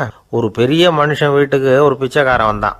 ஐயா, நாங்கள் பிச்சைக்காரங்கள்லாம் சேர்ந்து ஒரு சங்கம் வச்சுருக்குறோம், அதுக்கு நிதி சேர்க்குறோம், அதுக்கு ஒரு 100 ரூபா கொடுத்தீங்கன்னா எங்களுக்கு பெரிய உதவியாக இருக்கும் அப்படின்னானா. அதெல்லாம் ஒன்றும் கொடுக்க முடியாது போ அப்படின்னாரான் அவர். அப்படின்னா ஒரு 50 ரூபாயாவது கொடுங்களேன் அப்படின்ட்டுருக்கான். அதுவும் முடியாதுன்னு சொல்லிவிட்டார்.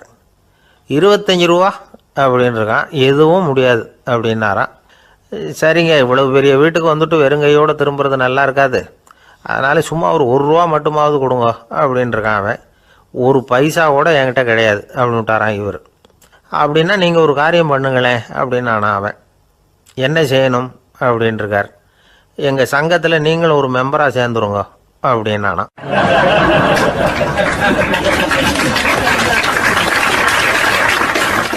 ஒரு ஊரில் ஒரு மன்னன் இருந்தான், கொடுங்கோல் மன்னன்.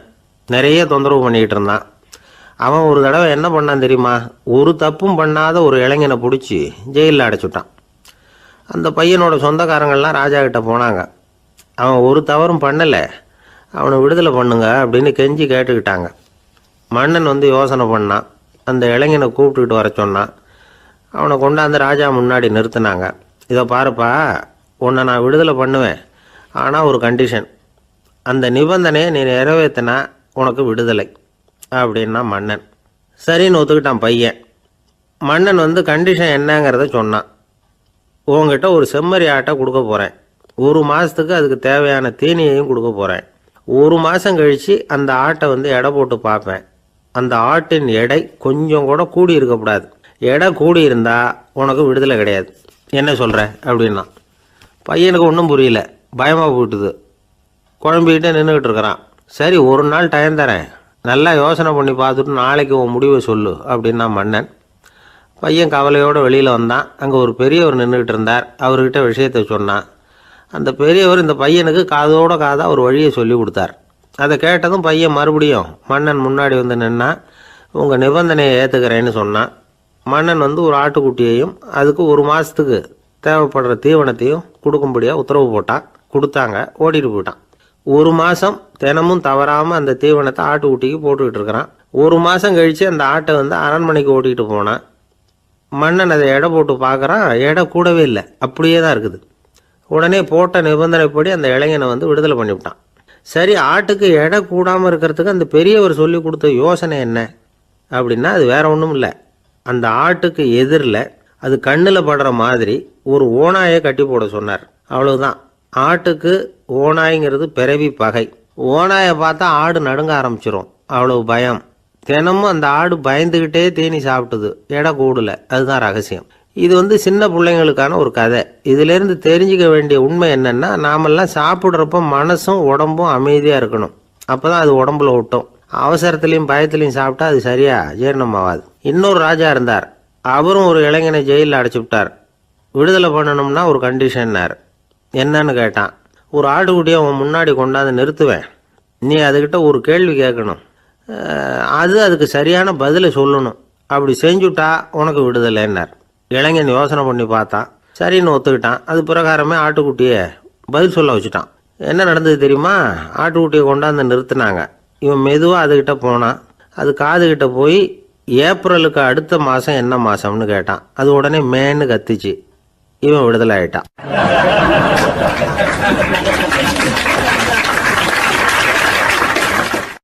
காஞ்சிபுரத்தில் பல்லவ ராஜா ஒரு கோவில் கட்டினார், கைலாசநாதர் கோவில்.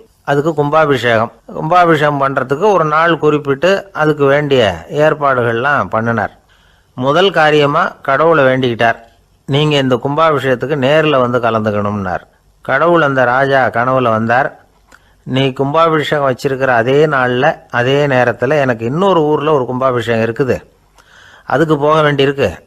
அதாவது திருநின்ற ஊரில் என்னுடைய பக்தர் ஒருத்தர், அவரும் ஒரு கோயில் கட்டி கும்பாபிஷேகம் செய்கிறார், நான் அதுக்கு போக வேண்டியிருக்கு, அதனால் உன்னுடைய தேதியை நீ மாற்றி வச்சுக்கோ அப்படின்னார்.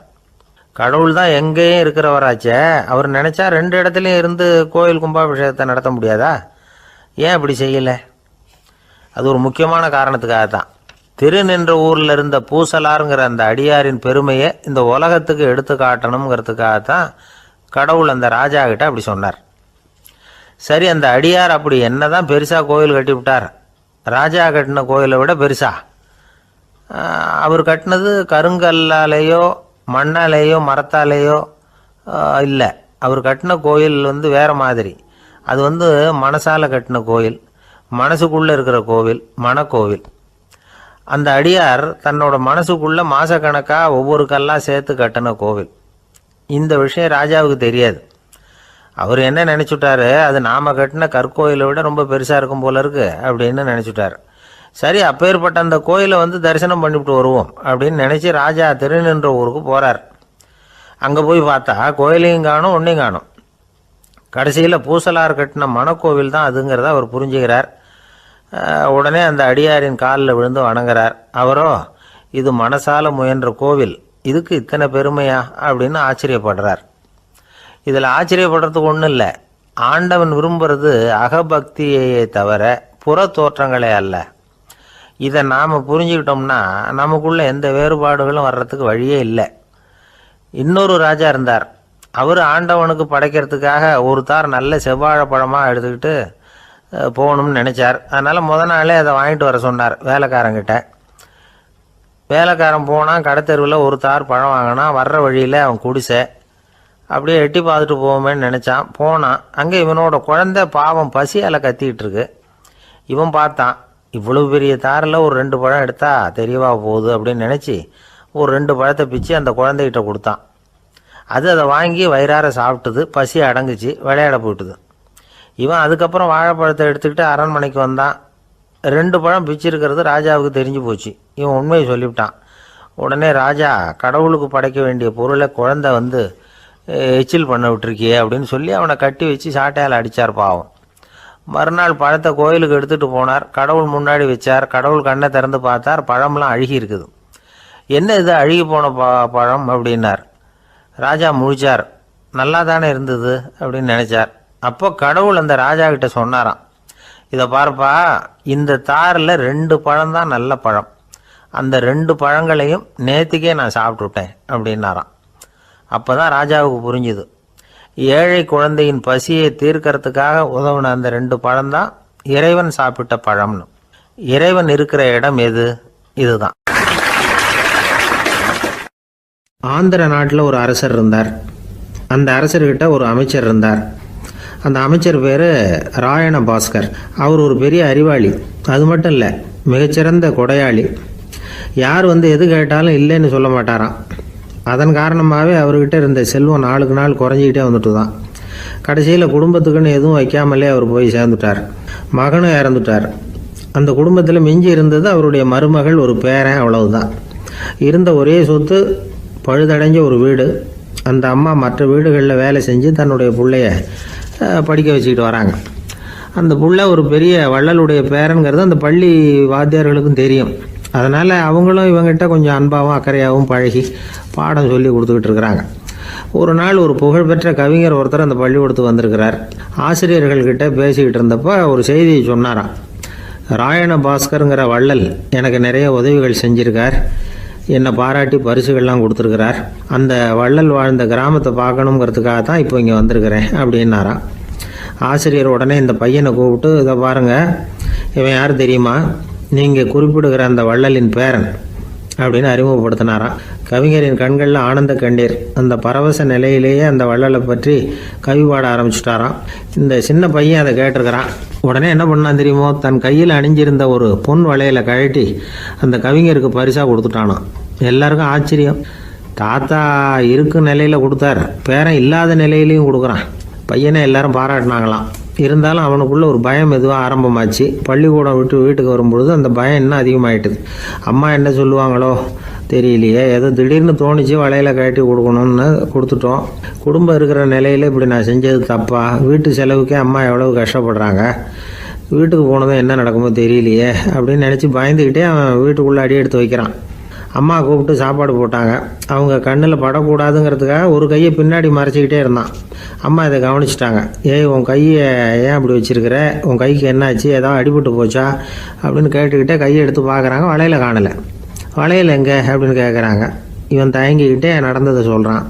அதை கேட்டதும் அந்த அம்மாவோட முகம் கோபத்தால் சவுந்து போச்சான். முட்டாளே, என்ன காரியம் பண்ண அப்படின்னு கன்னத்தில் அரைஞ்சிட்டாங்களாம்.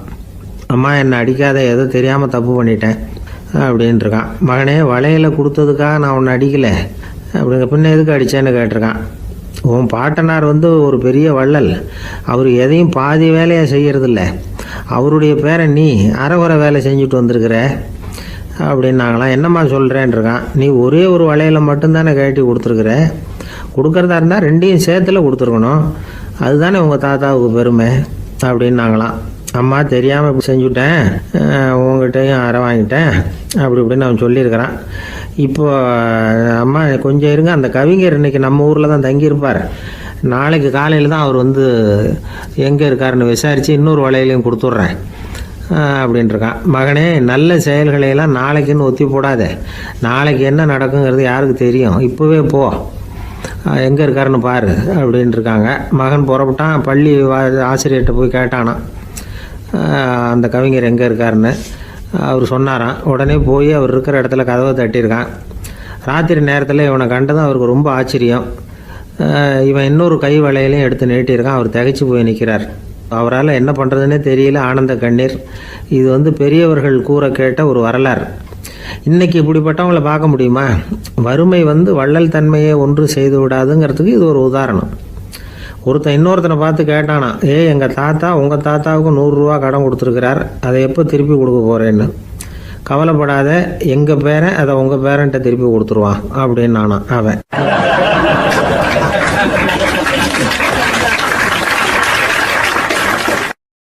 ஒரு ஊரில் ஒரு மன்னர் இருந்தார். புத்தி கூர்மை உள்ள ஒரு மன்னர். பொதுவாக மன்னர்களுக்கு சந்தேகம் வந்தால் சபையில் உள்ள சான்றோர்கள்கிட்ட கேட்டு தெரிஞ்சுக்கிறது தானே வழக்கம். ஆனால் இங்கே அப்படி இல்லை. மற்றவங்களுக்கு சந்தேகம் வந்தால் மன்னர்கிட்ட கேட்டு தெரிஞ்சுக்குவாங்க. அது மாதிரி கேட்டு தெரிஞ்சுக்கிறதுக்காக ஒரு பெரியவர் ஒரு நாள் வந்தார். அவர் கையில் 3 பொம்மைகள் வச்சுருந்தார். 3 ஒரே மாதிரி பொம்மைகள், கொஞ்சம் கூட வித்தியாசம் தெரியல. ஏது இந்த பொம்மைன்னு கேட்டார் மன்னர்.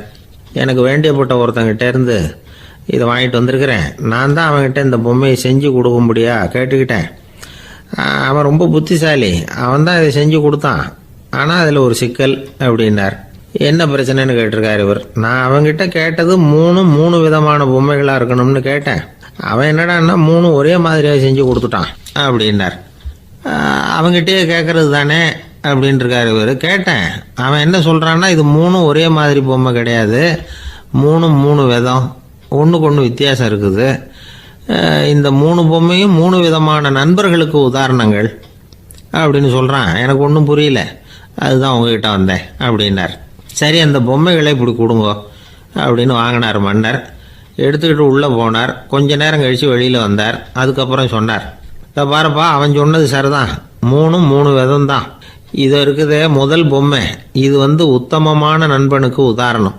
இந்த ரெண்டாவது பொம்மை இது மத்தியமமான நண்பனுக்கு உதாரணம். அந்த மூணாவது பொம்மை இருக்குதே அது மோசமான நண்பனுக்கு உதாரணம். இதை செஞ்சவன் உண்மையிலேயே பெரிய அறிவாளி தான் அப்படின்னாராம். வந்தவருக்கு ஒன்றும் புரியல. பார்த்தா ஒன்றும் வித்தியாசம் தெரியலையே அப்படின்னு அவன் குழம்பி போய் நிற்கிறான். இப்போ அந்த மன்னர் விளக்கம் கொடுக்குறார். அந்த 3 பொம்மையையும் எடுத்து முன்னாடி வச்சார். ஒரு மெல்லிய கம்பியை கையில் எடுத்தார். அந்த முதல் பொம்மை காதில் விட்டார். கொஞ்ச தூரம் உள்ளே போய் அப்படியே நின்றுட்டுது அந்த கம்பி. அப்புறம் ரெண்டாவது பொம்மை காதில் அந்த கம்பியை விட்டார். அந்த கம்பி என்னாச்சுன்னா அப்படியே அது வாய் வழியாக வெளில வந்தது. மூணாவது பொம்மை காதில் கம்பியை செலுத்தினார். அது நேராக இன்னொரு காது வழியாக வெளியில் வந்தது. இப்போ இந்த முதல் வகை இருக்குதே அது மாதிரியான நண்பர்கள் எப்படி தெரியுமா? நம்ம கஷ்டத்தை அவங்கக்கிட்ட சொன்னால் பேசாமல் கேட்டுக்குவாங்க. வெளியில் அதை யாருக்கிட்டையும் சொல்லிகிட்டு இருக்க மாட்டாங்க. வெளியில் தெரியாமல் நமக்கு உதவி பண்ணுவாங்க. செஞ்சுட்டு அதை நான் தான் செஞ்சேன்னு சொல்லிகிட்டு இருக்க மாட்டாங்க. அதுதான் கம்பி ஒரு காது வழியாக போய் உள்ளே நின்றுட்டுது. ரெண்டாவது பொம்மையில் கம்பி என்னாச்சு, ஒரு காது வழியாக போய் வாய் வழியாக வெளியில் வருது. இது மாதிரியான நண்பர்கள்கிட்ட நாம் கஷ்டத்தை சொன்னால் அதை அவங்க 4 பேர்கிட்ட போய் சொல்லி நமக்காக உதவி கேட்பாங்க. நமக்குன்னு கேட்டு வாங்கி அதை நம்மகிட்ட கொண்டுகிட்டு கொடுப்பாங்க. இவங்க மத்தியமமான நண்பர்கள். மூணாவது பொம்மையில் ஒரு காது வழியாக செலுத்துகிற கம்பி இன்னொரு காது வழியாக வெளியில் வந்துடுது. இது மாதிரியான நண்பர்கள்கிட்ட நம்ம கஷ்டத்தை சொன்னால் அவங்க காது கொடுத்து கேட்கறது மாதிரி நடிப்பாங்க. அப்படியே இன்னொரு காது வழியாக அதை வெளில விட்டுருவாங்க. அதை பற்றி கவலைப்பட மாட்டாங்க. இதுதான் இந்த பொம்மைகளுக்குள்ளே இருக்கிற வித்தியாசம் அப்படின்னு விளக்கம் கொடுத்தாராம் மன்னர். படிக்கிற பிள்ளைங்கள்லேயும் இது மாதிரி 3 வகை உண்டு. சில பேர் காதால் வாங்கி மனசில் வச்சுக்குவான்.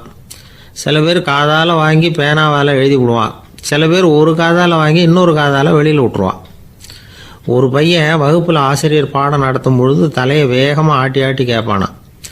ஏன்டா இப்படி தலையை இப்படி ஆட்டுற அப்படின்னு கேட்டிருக்கான் பக்கத்தில் இருந்தவன். தலையை ஆட்டினா தாண்டா ஒரு காது வழியாக உள்ளே போகிறது இன்னொரு காது வழியாக வெளியில் வேகமாக வெளில போகும் அப்படின்னானான் அந்த பையன்.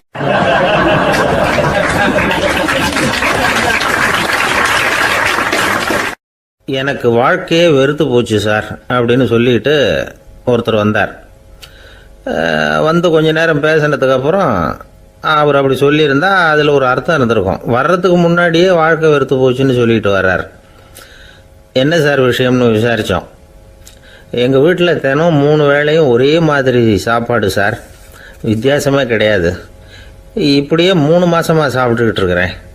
அதை விட பட்டினி கிடந்து செத்துடலாம்னு தோணுது அப்படின்னார். ஒரு பெரியவர் சொன்ன தத்துவத்தை சொல்கிறதுக்கு ஆள் கிடைக்காம தவிச்சுக்கிட்டு இருந்தோம். இப்போ ஒருத்தர் கிடைச்சிட்டார். விட்டுலாமா? உடனே அவரை உட்கார வச்சு சொல்ல ஆரம்பிச்சிட்டோம்.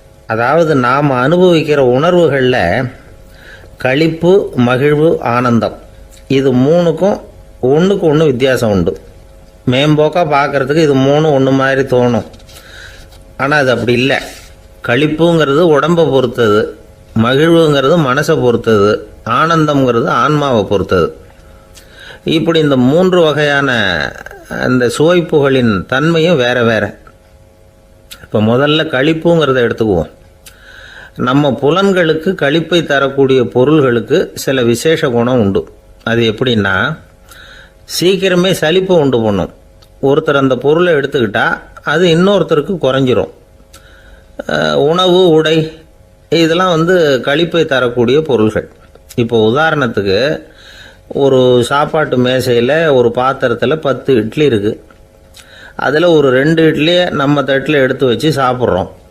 நாம் சாப்பிட்ட அந்த இட்லி நிச்சயமாக எதிரில் உட்காந்துருக்கிறவருக்கு இல்லை, அவருக்கு உபயோகப்படாது. நாம் சாப்பிட்ட அதே இட்லியை அவரும் சாப்பிட முடியாது, அவர் வேற தான் எடுத்து வச்சுக்கணும். அது மாதிரி நாம் ஒரு சட்டையை எடுத்து போட்டுக்கிறோம். அதே சட்டையை அதே நேரத்தில் இன்னொருத்தர் போட்டுக்க முடியாது. புலன்களுக்கு களிப்பை தரக்கூடிய இது மாதிரி பொருள்கள்லாம் முதல் தடவை நமக்கு கொடுக்குற களிப்பை 2வது தடவையும் கொடுக்காது. 3வது தடவை இன்னும் குறையும். கடைசியில் வெறுப்பாக மாறிடும். ஒவ்வொன்றா இட்லியை தொடர்ந்து சாப்பிட்றோம்னு வச்சுக்கோங்க, முதல் இட்லி தரக்கூடிய சுவையை 30வது இட்லி தராது. முதல் தடவை புது சட்டையை போட்டுக்கிறப்போ நமக்கு இருக்கிற களிப்பு அதே சட்டையை 100வது தடவையாக போட்டுக்கிறோம்னு வைங்க, அப்போ இருக்குமா? இருக்காது. இதுதான் களிப்பு. அதாவது சீக்கிரமே சலிப்பை தரக்கூடியது. ஒருத்தர் எடுத்துக்கிட்டால் இன்னொருத்தருக்கு குறைஞ்சி போகக்கூடியது. ஆனால் மகிழ்ச்சிங்கிறது அப்படி இல்லை. ஒருத்தர் அனுபவிக்கிறதுனால இன்னொருத்தருக்கு குறைஞ்சி போகாது. இப்போ காலையில் சூரியன் உதயம் ஆகிறத பார்த்து சந்தோஷப்படுறோம், அதையே இன்னொருத்தரும் பார்த்து சந்தோஷப்படலாம். ஒரு நல்ல சங்கீதத்தை கேட்குறோம், ஒரு அழகான ஓவியத்தை ரசிக்கிறோம், நீங்கள் ரசிக்கிற அதே நேரத்தில் இன்னொருத்தரும் அதை ரசிக்கலாம். அதனால் அது குறைஞ்சி போகிறதில்ல. இது மகிழ்வு. ஆனால் ஒன்று, ஒரே பாடலை திரும்ப திரும்ப கேட்டுக்கிட்டு இருந்தால் கடைசியில் அலுப்பு தட்டும். அதாவது மகிழ்வுங்கிறது எப்படின்னா, மற்றவங்களோட பகிர்ந்து கொள்றதுனால குறையாது. ஆனால் ஒரே பொருள் மீண்டும் மீண்டும் அனுபவிப்ப தர்றப்போ முதல்ல மகிழ்வு அதிகரித்து அதுக்கப்புறம் அது மங்கி மறைஞ்சு போயிடும். இதுதான் அந்த மகிழ்வுங்கிறதுக்கு இலக்கணம். சரி, இப்போ மூணாவதாக சுகம் தரக்கூடிய ஆனந்தம்ங்கிறது எப்படின்னா, இது நமக்கு உள்ளே இருந்து சுரக்கிறது. மனசு சலனங்கள்லேருந்து விடுபடுறப்போ இந்த ஆனந்தம் நமக்கு கிடைக்கும். இது நிலையான சுகம், ஆத்ம சுகம். களிப்பிலிருந்து மகிழ்வுக்கும் மகிழ்விலிருந்து ஆனந்தத்துக்கும் செல்றது தான் மனிதன் நடத்த வேண்டிய முக்கியமான பயணம். இவ்வளவு விஷயத்தையும் கேட்டுட்டு இந்த காலத்து பையன் ஒருத்தன் வந்தான். சார், இப்போ நீங்கள் ஒரு சாப்பாட்டு மேசையில் ஒரு 10 இட்லி வைக்கிறீங்க, என்ன உட்கார வைங்க, எதிரில் இன்னொருத்தனை உட்கார வைங்க, நான் களிப்பு மகிழ்வுலாம் தாண்டி நேரடியாக ஆனந்தத்துக்கு பயணம் பண்ணி காட்டுறேன் அப்படின்னா. ஒன்றும் புரியல அவன் சொன்னது. அது எப்படி, என்ன பண்ணுவ நீ அப்படின்னு சொல்லி கேட்டோம் ஆச்சரியமாக. 2 இட்லி சாப்பிட்டா தானே சார் களிப்பு, நான் 10 இட்லியும் மொத்தமாக சாப்பிட்ருவேன், அடுத்தவனுக்கு எதுவும் கிடைக்காது, அவனுக்கு கிடைக்காதபடி நாமே சாப்பிட்டுடுறோம்ல, அதுதானே நமக்கு ஆனந்தம் அப்படின்னு அதுக்கு ஒரு விளக்கம் சொல்கிறான்.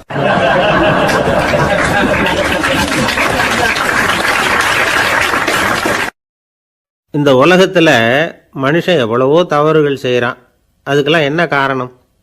அதை பற்றின ஆராய்ச்சி தான் இன்றைக்கி. இதுக்கு ஆராய்ச்சி என்னத்துக்கு, அது தெரிஞ்ச விஷயம் தானே அப்படின்னு நீங்கள் நினைக்கலாம். ஆனால் அப்படி அலட்சியமாக இந்த விஷயத்தை விட்டுறக்கூடாது. பொதுவாக எல்லோரும் நினைக்கலாம், எது சரி எது தவறு அப்படின்னு தெரியாததுனால தான் மனுஷன் தப்பு பண்ணுறான் அப்படின்னு. ஆனால் அப்படி சொல்லிட முடியாது. மனுஷன் தெரிஞ்சே தான் தவறுகள் பண்ணுறான். இப்போ உதாரணத்துக்கு, ஒரு சாலையில் இடது பக்கம் போக வேண்டிய ஒருத்தர் நடுக்கோட்டை தாண்டி வலது பக்கமாக வண்டியை ஓட்டிகிட்டு போகிறாருன்னு வச்சுங்க. என்னப்பா இது தப்பு இல்லையா அப்படின்னு அவர்கிட்ட கேட்டால், அதெல்லாம் எனக்கு தெரியும், நீ உன் வேலையை பார்த்துட்டு போ அப்படிம்பார். வலது பக்கமாக போகிறது தப்புன்னு தெரிஞ்சே தான் அவர் அப்படி செய்கிறார், அப்படி போகிறார். பெரிய உத்தியோகத்தில் இருக்கிறவங்க கூட லஞ்சம் வாங்குறாங்க. அவங்களுக்கெல்லாம் லஞ்சம் வாங்குறது தப்புன்னு தெரியலன்னு அர்த்தம். திருடுறது தப்புன்னு தெரியாமலாம் மனுஷன் திருடுறான், நல்லாவே தெரியும். நீங்கள் வேணும்னா கேட்டு பாருங்கள், வேறு வழி இல்லை அதனால தான் திருடுறேன்பா. திருடுறது ஒரு புண்ணியமான காரியம்னு திருடனே கூட சொல்ல மாட்டான். திருடுறது தவறுங்கிறது திருடனுக்கு தெரியும் அப்படிங்கிறத விளக்கிறதுக்காக ஒரு பெரியவர் ஒரு கதை சொன்னார். அதாவது 2 திருடர்கள் 2 பேரும் சேர்ந்து ஒரு வீட்டுக்கு போய் ஒரு 10,000 ரூபாயை திருடிட்டு வந்துடுறாங்க. ஒரு காட்டு வழியாக வந்துக்கிட்டு இருக்கிறாங்க. இன்னும் விடியல. 2 பேருக்கும் தூக்கம் கண்ணை சுற்றுது. சரி, இப்படியே ஒரு மரத்தடியில் படுத்து தூங்குவோம், காலையில் விடிஞ்சதும் இந்த பணத்தை 2 பேரும் பங்கு போட்டுக்குவோம் அப்படின்னு முடிவு பண்ணுறாங்க. அதே மாதிரி படுத்து தூங்குறாங்க. நடு ராத்திரியில் ஒரு திருடன் முழிச்சிக்கிறான். விடிகிற வரைக்கும் காத்துக்கிட்டு இருந்தால் 5,000 ரூபா தான் கிடைக்கும், இப்போவே கம்பி நீட்டினா 10,000 ரூபா கிடைக்கும் அப்படின்னு யோசித்து பார்த்துட்டு ஒரு முடிவுக்கு வந்தான். மெதுவாக அந்த 10,000த்தையும் சுருட்டிக்கிட்டு அடுத்தவனுக்கு தெரியாமல் ஓடி போயிட்டான். விடியுது. அடுத்தவன் எழுந்திரிச்சு பார்க்குறான், பணத்தையும் காணலை, பாகஸ்தனையும் காணலை. இந்த திருடன் அந்த திருடனை திட்டுறான், திருட்டு பய, அயோக்கிய பய, இப்படி அநியாயமாக கிளப்பிட்டு போட்டானே அப்படிங்கிறான். இதுலேருந்து என்ன தெரியுது?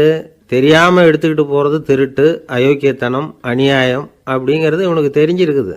அதனால தான் அடுத்தவனை பார்த்து இப்படி திட்டுறான். அதனால் தெரியாததுனால மனுஷன் தவறு பண்ணுறான்னு சொல்கிறது சரியில்லை. அப்படின்னா மனுஷன் பண்ணுற தவறுகளுக்கு உண்மையான காரணம் தான் என்ன? இதே சந்தேகம் அர்ஜுனனுக்கும் வந்துதான். அதனால தான் அவன் பகவானை பார்த்து கேட்குறான், மனுஷன் தன் விருப்பத்துக்கு விரோதமாக ஏதோ ஒரு சக்தியினால பலாத்காரமாக இழுக்கப்பட்டது மாதிரி பாவம் பண்ணுறானே, அந்த சக்தி என்ன அப்படின்னு கேட்குறான். இதுக்கு பகவான் பதில் சொல்கிறார், காமமும் குரோதமும் தான் அந்த சக்திகள், அதாவது ஆசையும் சினமும். இது 2ம் உன்னுடைய எதிரிகள் அப்படிங்கிறத புரிஞ்சுக்கோ அப்படிங்கிறார். இன்னமும் நுணுக்கமாக பார்த்தா காமத்தினுடைய மறு உருவங்கள் தான் குரோதமும் லோபமும். ஆசை நிறைவேறலைன்னா குரோதம், அதாவது கோபம். ஆசை நிறைவேறிட்டதுன்னா லோபம், அதாவது பேராசை. பாவத்தை கண்ட்ரோல் பண்ணணும்னா அதுக்கு மெயின் சுவிட்ச் எது அப்படிங்கிறது இப்போ தான் தெரியுது. அதுக்கு மனுஷன் தெரிஞ்சே தான் தவறு பண்ணுறான் அப்படின்னு பேசிக்கிட்டோமே. அதுக்கு ஒரு உதாரணம். ஒரு ஆள் ஹோட்டலில் சாப்பிட போனான். சாப்பிட்டு முடித்தான். எழுந்திரிச்சு வந்து முதலாளிகிட்ட பில்லை கொடுத்தான். காசை கொடுக்கல. முதலாளி பணம் கொடுன்னு கேட்டார். இவன் என்கிட்ட பணம் இல்லைன்னா. முதலாளி கொஞ்சம் கூட அலட்டிக்கல. உள்ளே இருந்து ஒரு ஆளை கூப்பிட்டார். இவனை கூப்பிட்டுக்கிட்டு போய் இட்லி மாவு ஆட்ட சொல்லுன்னார். இவனும் கவலைப்படாமல் உள்ளே போயிட்டான். அப்போது அழைச்சிட்டு போகிற ஆள் கேட்குறான், ஏன் சார் சாப்பிட்றதுக்கு முன்னாடி காசு இல்லைங்கிறது உங்களுக்கு தெரியாதா அப்படின்னு கேட்குறான். தெரியும், காசு இல்லைங்கிறதும் தெரியும், காசு இல்லாமல் சாப்பிட்டா மாவாட்டணுங்கிறதும் தெரியும் அப்படின்னா அந்த ஆள். அப்படின்னா நீங்கள் உங்கள் வீட்லேயே சாப்பிட்ருக்கலாமே அப்படின்னு கேட்குறான் அவன். அதுக்கு இவர் சொல்கிறாரு, அது எப்படி, அங்கே சாப்பிட்டாலும் நான் இதே வேலையை தானே செய்ய வேண்டியிருக்கும் அப்படின்னாராம்.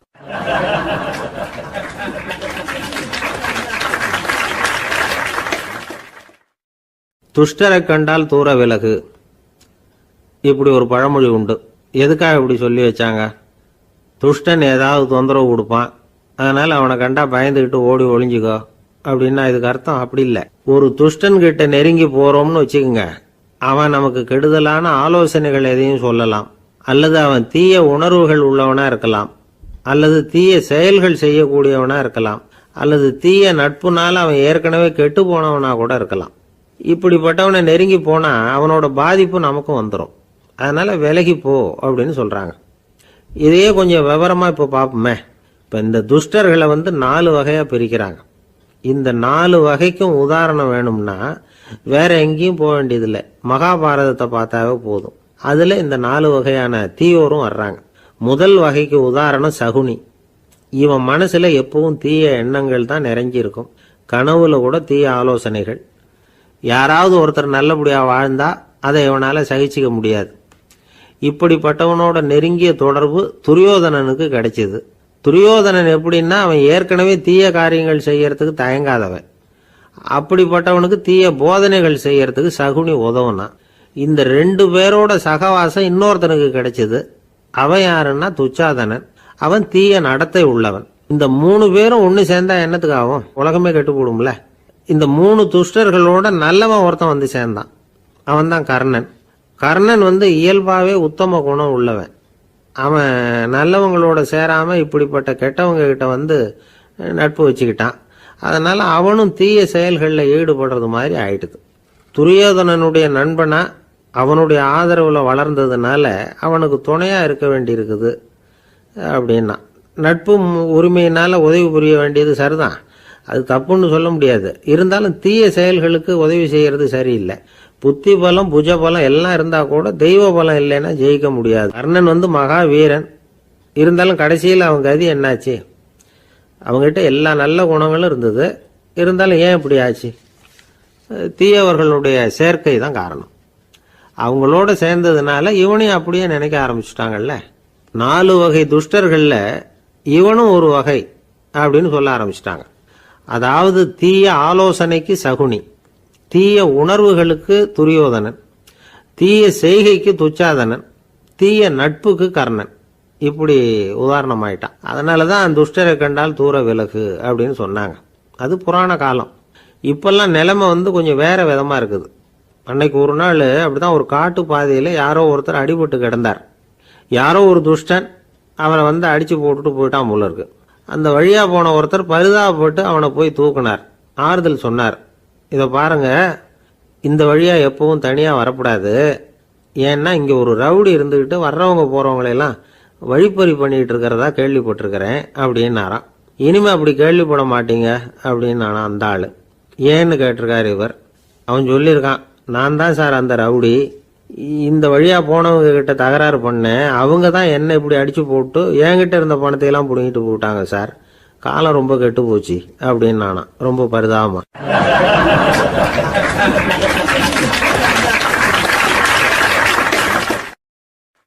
ஒரு ஊர்ல ஒரு பெரிய செல்வந்தர் இருந்தார். பணத்துக்கு பஞ்சம் இல்லை. அதனால இந்த உலகத்துல முடியாத காரியம் எதுவும் இல்லைன்னு நினைச்சார். பணம் இருந்தாலும் அந்த நினப்பு தானா வந்துடும். அதனால இவரும் அப்படி நினைச்சதுல ஒன்றும் தப்பு இல்லை. அந்த ஊருக்கு குருநானக் ஒரு தடவை வந்தார். அவருக்கு இந்த செல்வந்தர் ரொம்ப பிரமாதமாக ஒரு வரவேற்பு கொடுத்தார். ஊர் எல்லையிலேயே எங்கள் வீட்டுக்கு வந்து விருந்து சாப்பிட்டுட்டு போகணும்னு கேட்டுக்கிட்டார். அவரும் சரின்னு ஒத்துக்கிட்டார். உடனே தன்னுடைய பங்களாவில் ஒரு பெரிய விருந்துக்கு ஏற்பாடு பண்ணார். குருநானக்கை அழைச்சிட்டு வீட்டுக்கு போனார், உட்கார வச்சார். ஐயா, நான் இந்த ஊர்லேயே ரொம்ப பெரிய வசதி உள்ளவன், என்னால் எல்லாம் முடியும், உங்களுக்காக நான் என்ன செய்யணும்னு சொல்லுங்கள், எதுவாக இருந்தாலும் பரவாயில்ல, எவ்வளவு செலவானாலும் பரவாயில்ல, என்னால் செய்ய முடியும், என்ன செய்யணும்னு சொல்லுங்கள், அது போதும், நான் செய்கிறேன் அப்படின்னு நான் ரொம்ப பணிவா. இதை கேட்டதும் குருநானக் சிந்திச்சார் கொஞ்ச நேரம். அதுக்கப்புறம் தன்னோட சட்டை பைக்குள்ளே கையை விட்டு ஒரு பழைய ஊசி ஒன்று எடுத்தார். அந்த செல்வந்தர்கிட்ட கொடுத்தார். இதை பாருங்கள், இவ்வளவு தூரம் நீங்கள் கேட்கறதுனால சொல்கிறேன், எனக்கு நீங்கள் செய்ய வேண்டிய உதவி இதுதான்னார். ஊசியை கையில் வாங்கிக்கிட்டு இதை என்ன செய்யணும்னு சொல்லுங்க அப்படின்னார் அவர். நீங்கள் செய்ய வேண்டியது என்னென்னா, இந்த ஊசியை பத்திரமா வச்சிருக்கணும். நாம் 2 பேரும் இறந்து போனதுக்கு பின்னாடி இன்னொரு உலகத்தில் நாம் சந்திக்கக்கூடிய வாய்ப்பு இருக்குது. அப்போ இந்த ஊசியை என்கிட்ட கொண்டாந்து கொடுக்கணும். இதுதான் நீங்கள் எனக்காக செய்ய வேண்டிய உதவி அப்படின்னார் குருநானக் லேசாக சிரிச்சுக்கிட்டே. இதை கேட்ட உடனே இந்த பெரியவர் முழிக்க ஆரம்பிச்சிட்டார். அது எப்படிங்க, நான் சாகிறப்ப எப்படி இந்த ஊசியை எடுத்துக்கிட்டு இன்னொரு உலகத்துக்கு வர முடியும்னார். ஊசி மாதிரி ஒரு சின்ன பொருளை கூட இந்த உலகத்தை விட்டு நாம் போகிறப்ப எடுத்துகிட்டு போக முடியாதுங்கிறப்போ உங்களோட செல்வத்தையெல்லாம் எப்படி அங்கே எடுத்துகிட்டு வர போகிறீங்க அப்படின்னு கேட்டார் குருநானக். அதுக்கப்புறம் தான் அந்த பெரியவர் யோசிக்க ஆரம்பித்தாராம். குருநானக் சொல்கிறார், இதை பாருங்கள், நாம் செய்கிற நல்லது கெட்டது தான் கடைசி வரைக்கும் நம்ம கூட இருக்கும். அடுத்தவங்க நல்லா இருக்கணுங்கிறதுக்காக பொருளை செலவு செய்யணும், அப்படி செய்யலைன்னா எந்த பிரயோஜனமும் இல்லை அப்படின்னார். அதுக்கப்புறம் தான் அந்த செல்வந்தரின் அறிவு கண் திறந்து தான். உடனே குருநானக்கை வணங்கினார். ஐயா, என்கிட்ட இருந்த ஆணவம் போயிட்டுது, இனிமேல் என்கிட்ட இருக்கிற செல்வத்தை நல்ல வழியில் செலவழிப்பேன் அப்படின்னாராம். நம்மக்கிட்ட இருக்கிற பணம் எப்பவும் நம்ம கூடவே வந்துக்கிட்டு இருக்காதுங்கிறதுக்கு இது ஒரு உதாரணம். அதுக்காக நாம் பணம் சேர்க்கறத பற்றி கவலைப்பட வேண்டியதில்லை, பேசாமல் படுத்து தூங்கிக்கிட்டு இருந்தால் போதும் அப்படின்னு இதுக்கு அர்த்தம் பண்ணிக்கப்படாது. முறையான வழியில் பணம் சேர்க்கணும், அதை முறையான வழியில் செலவு பண்ணணும். அதனால் ஏற்படக்கூடிய மன நிறைவு இருக்குது பாருங்கள், அது அனுபவித்தவங்களுக்கு தான் தெரியும். சொர்க்கத்துக்கு போகிறவங்க இங்கேருந்து பணத்தை எடுத்துகிட்டு போக முடியாது, ஆனால் நம்ம செல்வத்தை இங்கே மற்றவங்களுக்கு பயன்பட செய்து அதனால் ஏற்படுற புண்ணியம் இருக்குது பாருங்கள், அதை எடுத்துகிட்டு போக முடியுமா. இதுதான் ஆன்மீகவாதிகள்லாம் சொல்கிற கருத்து. ஜான் நியூட்டன் ஒருத்தர், அவர் சொன்னார், நான் எப்போவாவது சொர்க்கத்துக்கு போய் சேர்ந்தேன்னா அங்கே 3 அதிசயங்களை பார்ப்பேன்னார். என்னன்னு கேட்டாங்க. நான் யார் யார் இருக்க மாட்டாங்கன்னு நினச்சிக்கிட்டு இருந்தானோ அவங்களில் சில பேர் அங்கே இருப்பாங்க, அது ஒரு பெரிய அதிசயம்னார். சரி, அடுத்தது என்ன? 2வது அதிசயம் என்னன்னா, அங்கே இருப்பாங்கன்னு நான் எதிர்பார்த்த சில பேர் அங்கே இருக்க மாட்டாங்க அப்படின்னார். சரி, 3வது பெரிய ஆச்சரியம் என்ன அப்படின்னா, நான் அங்கே இருக்க பாருங்க, அதுதான் அந்த 3வது அதிசயம் அப்படின்னாராம்.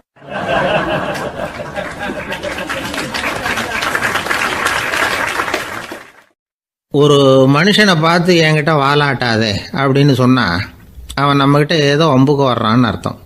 ஒரு நாயை பார்த்து யாரும் என்கிட்ட வாலாட்டாதே அப்படின்னு சொல்கிறது இல்லை. ஏன்னா நாய் வாலாட்டுனா அது நம்மக்கிட்ட தன்னுடைய நன்றியை தெரிவிக்கிறதாக நினச்சிக்கிட்டு இருக்கிறோம். ஆனால் அது அப்படி இல்லை அப்படின்னு சொல்கிறாங்க அது சம்பந்தமான நிபுணர்கள். ஒரு நாய் தன்னுடைய வாலை இந்த பக்கமும் அந்த பக்கமுமா இப்படியும் அப்படியும் ஆட்டிக்கிட்டு இருந்தா அது பதட்டத்தில் கூட இருக்கலாம். நாய் நட்பாக இருந்தாலும் வாலாட்டும், ஆத்திரத்தில் இருந்தாலும் வாலாட்டும், கோபத்தில் இருந்தாலும் வாலாட்டும், குழப்பத்தில் இருந்தாலும் வாலாட்டும், மகிழ்ச்சியாக இருந்தால் கூட அது வாலாட்டும். அதை நாம் தப்பாக புரிஞ்சுக்கிட்டு அதுக்கிட்ட போய் மாட்டிக்கக்கூடாது. நாயை பற்றி எனக்கு நல்லா தெரியும் அப்படின்னு சொல்கிறவங்க கூட அதுக்கிட்ட கடி வாங்கிட்டு நிற்கிறது உண்டு. நிபுணர்கள் என்ன சொல்கிறாங்க தெரியுமா? எப்போவுமே நாய்கள் திடீர்னு கடிச்சு விடுறதில்ல, கடிக்கிறதுக்கு முன்னாடி சில அறிகுறிகளை காட்டும். அதை சரியாக புரிஞ்சுக்கிட்டோம்னா தப்பிச்சிக்கலாம். ஒரு வீட்டுக்கு போகிறீங்க, அங்கே புதுசாக ஒரு நாயை பார்க்குறீங்க, உடனே அதுக்கிட்ட போய் குனிஞ்சு சிரிச்சுக்கிட்டே அது தலையில் தட்டுறீங்க. இது ரொம்ப தப்பான். ஒரு நாய் இன்னொரு நாயை நேருக்கு நேர் பார்த்து பல்ல காட்டுனா அது தன்னுடைய தன்முனைப்பை காட்டுதுன்னு அர்த்தமா. உன்னை விட நான் பெரியவன் அப்படின்னு சொல்லுதுன்னு அர்த்தம். அதனால் நீங்கள் அது மாதிரி கிட்ட போய் சிரிக்கிறோம் அப்படின்னு நினச்சிக்கிட்டு பல்ல காட்டினா உங்களையும் எதிரியாக நினச்சிரும். இன்னொரு விஷயம் என்னென்னா, தலையில் தட்டுனா நாய்க்கு பிடிக்காது. அது தன்னை அடக்கிறதாகவும் அச்சுறுத்துறதாகவும் நினச்சிக்கிட்டு இருக்கும். சரி, அப்படின்னா புதுசாக ஒரு இடத்துல அல்லது வீட்டில் நாய்க்குட்டியை பார்த்தா என்ன பண்ணுறது? நீங்கள் சும்மா இருங்க, அதுவாக கிட்ட வரட்டும். அதுக்கப்புறம் அதுக்கிட்ட கனிவாக பேசுங்க. கன்னம், மார்பு, தோல் இங்கெல்லாம் தட்டலாம், தப்பு இல்லையா? தலையில் தான் தட்டப்படாதான். ஒரு நாய் வந்து உங்களை நோக்கி ஓடி வருது, நீங்களும் ஓடுனா அது துரத்த ஆரம்பிச்சிடும். அசையாமல் சில மாதிரி நின்றுடுங்க, அது கிட்ட வராது. அதுக்கு ஆர்வம் இல்லாமல் போயிடும். ஒரு தெருவில் சின்ன பிள்ளைங்க நிறைய பேர் விளையாடிக்கிட்டு இருக்கிறாங்க.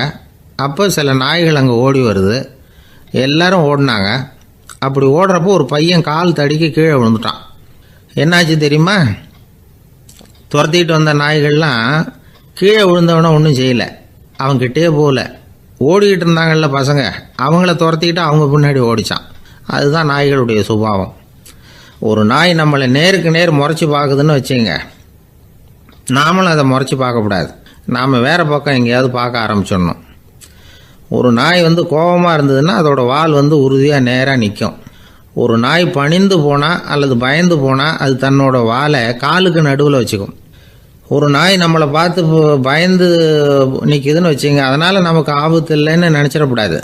உங்களை பார்த்துட்டு ஒரு நாய் ஒடுங்குச்சுன்னா நீங்கள் விலகி போயிடணும் அப்படின்னு அது நினைக்குது. நிறைய பேர் பயந்து போன நாயால் கடிபடுறாங்க. இவன் நம்மளை விட பெரிய ஆள், மாட்டிக்கிட்டோம், வேறு வழி இல்லை அப்படிங்கிற நினப்பில் தான் நாய் வந்து கடிக்க ஆரம்பிக்குதான். இதே மாதிரி சங்கிலியால் கட்டி போடப்பட்டிருக்கிற நாயும் ஆபத்தானது தான்.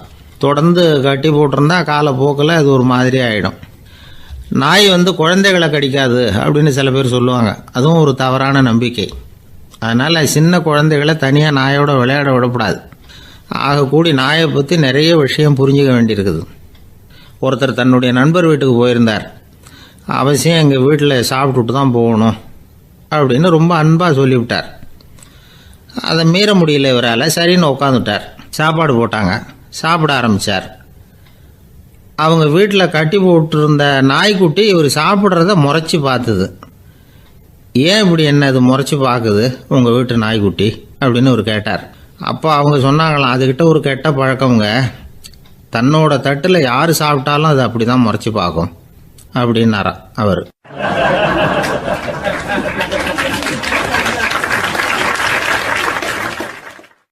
இன்பம் துன்பம் இது ரெண்டும் சேர்ந்தது தான் வாழ்க்கை. இது எல்லாரும் சொல்லிகிட்டு இருக்கிற ஒரு உண்மை. அது சரி, இது ரெண்டும் வர்றதுக்கு என்ன காரணம்? துறவி ஒருத்தர் யோசித்து பார்த்துருக்கார். இன்ப துன்பம் தோன்றுவதற்கு முக்கியமாக 6 காரணங்கள் உண்டு அப்படிங்கிறார் அவர். அது என்னங்கிறத நாமளும் தெரிஞ்சு வச்சுக்குவோமே. இப்போ முதல் காரணம் சுயநலம். ஒரு தாயார் வந்து தன்னுடைய சுயநலம் கருதி தன்னுடைய மகன் இன்பமாக இருக்கணும்னு ஆசைப்படுறாங்க. மகனும் அப்படியே ஆசைப்படுறான். அதனால் தாயாரின் இன்ப துன்பங்களை பார்த்துட்டு மகனும் இன்ப துன்பம் அடையிறான். அந்த அம்மாவுக்கும் அதே நிலைமை தான். ரெண்டாவது காரணம் உறவு. நான் துறவியான பிறகு கூட உறவுங்கிற காரணத்தினால தான் தாயாருடைய சுக துக்கங்களை கண்டு நானும் சுக துக்கம் அடைகிறேன். என் தாயாருடைய நிலைமையும் இதுதான் அப்படிங்கிறார் ஒரு துறவி. மூணாவது காரணம் என்னென்னா அறிமுகம். எனக்கு அறிமுகமான ஒருத்தரை ரயில் நிலையத்தில் சந்திக்கிறேன். அவர் தன்னுடைய பணப்பையை எங்கேயோ தொலைச்சி விட்டு வருத்தப்பட்டுக்கிட்டு இருக்கிறார். நானும் வருத்தப்படுறேன். அந்த சமயத்தில் யாரோ ஒருத்தர் இதுதானே அவங்க பணப்பை அப்படின்னு சொல்லி கொண்டாந்து நீட்டுறார். பணப்பையை தொலைச்சவர் சந்தோஷப்படுறார், நானும் சந்தோஷப்படுறேன். இது அந்த துறவி சொல்கிற அனுபவம். நாலாவது காரணம் என்னென்னா கருணை. எனக்கு முன்னே பின்னே தெரியாத ஒருத்தனை யாரோ ஒருத்தன் அடித்து காயப்படுத்தி போடுறான். கருணை காரணமாக நான் அதுக்காக துக்கப்படுறேன். அஞ்சாவது காரணம் எதையும் நம்புறது. ஒரு பசுமாட்டை ஒரு முரணை அடிச்சுக்கிட்டு இருக்கிறான் அப்படின்னு ஒருத்தர் வந்து நம்மகிட்ட சொல்கிறாருன்னு வைங்க, உடனே நான் துக்கப்படுறேன். இன்னொருத்தர் வந்து அந்த முரணனை போலீஸ்காரங்க பிடிச்சிட்டு போயிட்டாங்கன்னு சொல்லி சொல்கிறாரு, நான் உடனே சந்தோஷப்படுறேன். மூணாவதாக ஒருத்தர் வந்து முதல் 2 பேரும் சொன்னது பொய்யுங்கிறார். அப்போ நான் இன்ப துன்பம் ரெண்டுமே இல்லாமல் நிம்மதியாக இருக்கிறேன். இது ஒரு விதம். அடுத்தது 6வது காரணம் என்னென்னா தன்மயமாகுதல். ஒரு நாவல் படிச்சுக்கிட்டு இருக்கிறோம், அதில் வர்ற பாத்திரங்களோட நாம் ஒன்றி போயிடுறோம். அதில் வர்ற பாத்திரங்கள் சிரிச்சுதுன்னா நாமளும் சிரிக்கிறோம், அது அழுதுன்னா நாமளும் அழறோம். அதெல்லாம் வந்து அந்த துறவி சொல்கிற அனுபவ உண்மைகள். இன்ப துன்பம் இது ரெண்டும் தோன்றுவதற்கு சுயநலம், உறவு, அறிமுகம், கருணை, எதையும் நம்புறது, தன்மயமாகிறது, இது எல்லாம் தான் முக்கிய காரணம் அப்படின்னு அவர் சொல்கிறார். ஆகக்கூடி ஒட்டு மொத்தமாக யோசனை பண்ணி பார்த்தா பிற பொருள்கள் மீது பற்றுதல் காரணமாக தான் நாம் இன்ப துன்பம் அடையிறோம் அப்படிங்கிறத புரிஞ்சிக்க முடியுது. மனுஷன் இன்ப துன்பம் அடையிறதுக்கு 7வது காரணம் கூட ஒன்று உண்டு அப்படின்னு சொல்லிகிட்டே வந்தார் ஒருத்தர். அது என்ன அப்படின்னு கேட்டோம். அதுதான் சார் இந்த நீங்கள் சொல்லிட்டு வர்ற இன்று ஒரு தகவல்னார். எப்படி சொல்கிறீங்கன்னு கேட்டோம். இன்று ஒரு தகவல் கேட்க ஆரம்பிக்கிறப்போ மனசில் இன்பம், ஆரம்பித்த உடனே இது ஏற்கனவே கேட்ட சமாச்சாரமாச்சே அப்படின்னு நினைக்கிறப்போ துன்பம் அப்படின்னு அதுக்கு ஒரு விளக்கம் கொடுத்தார் அவர்.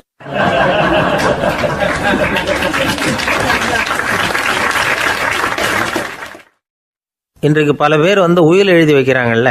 இந்த உயில்னா என்ன?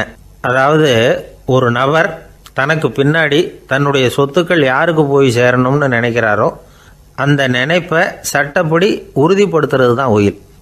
சரி, உயிலை யார் எழுதலாம்?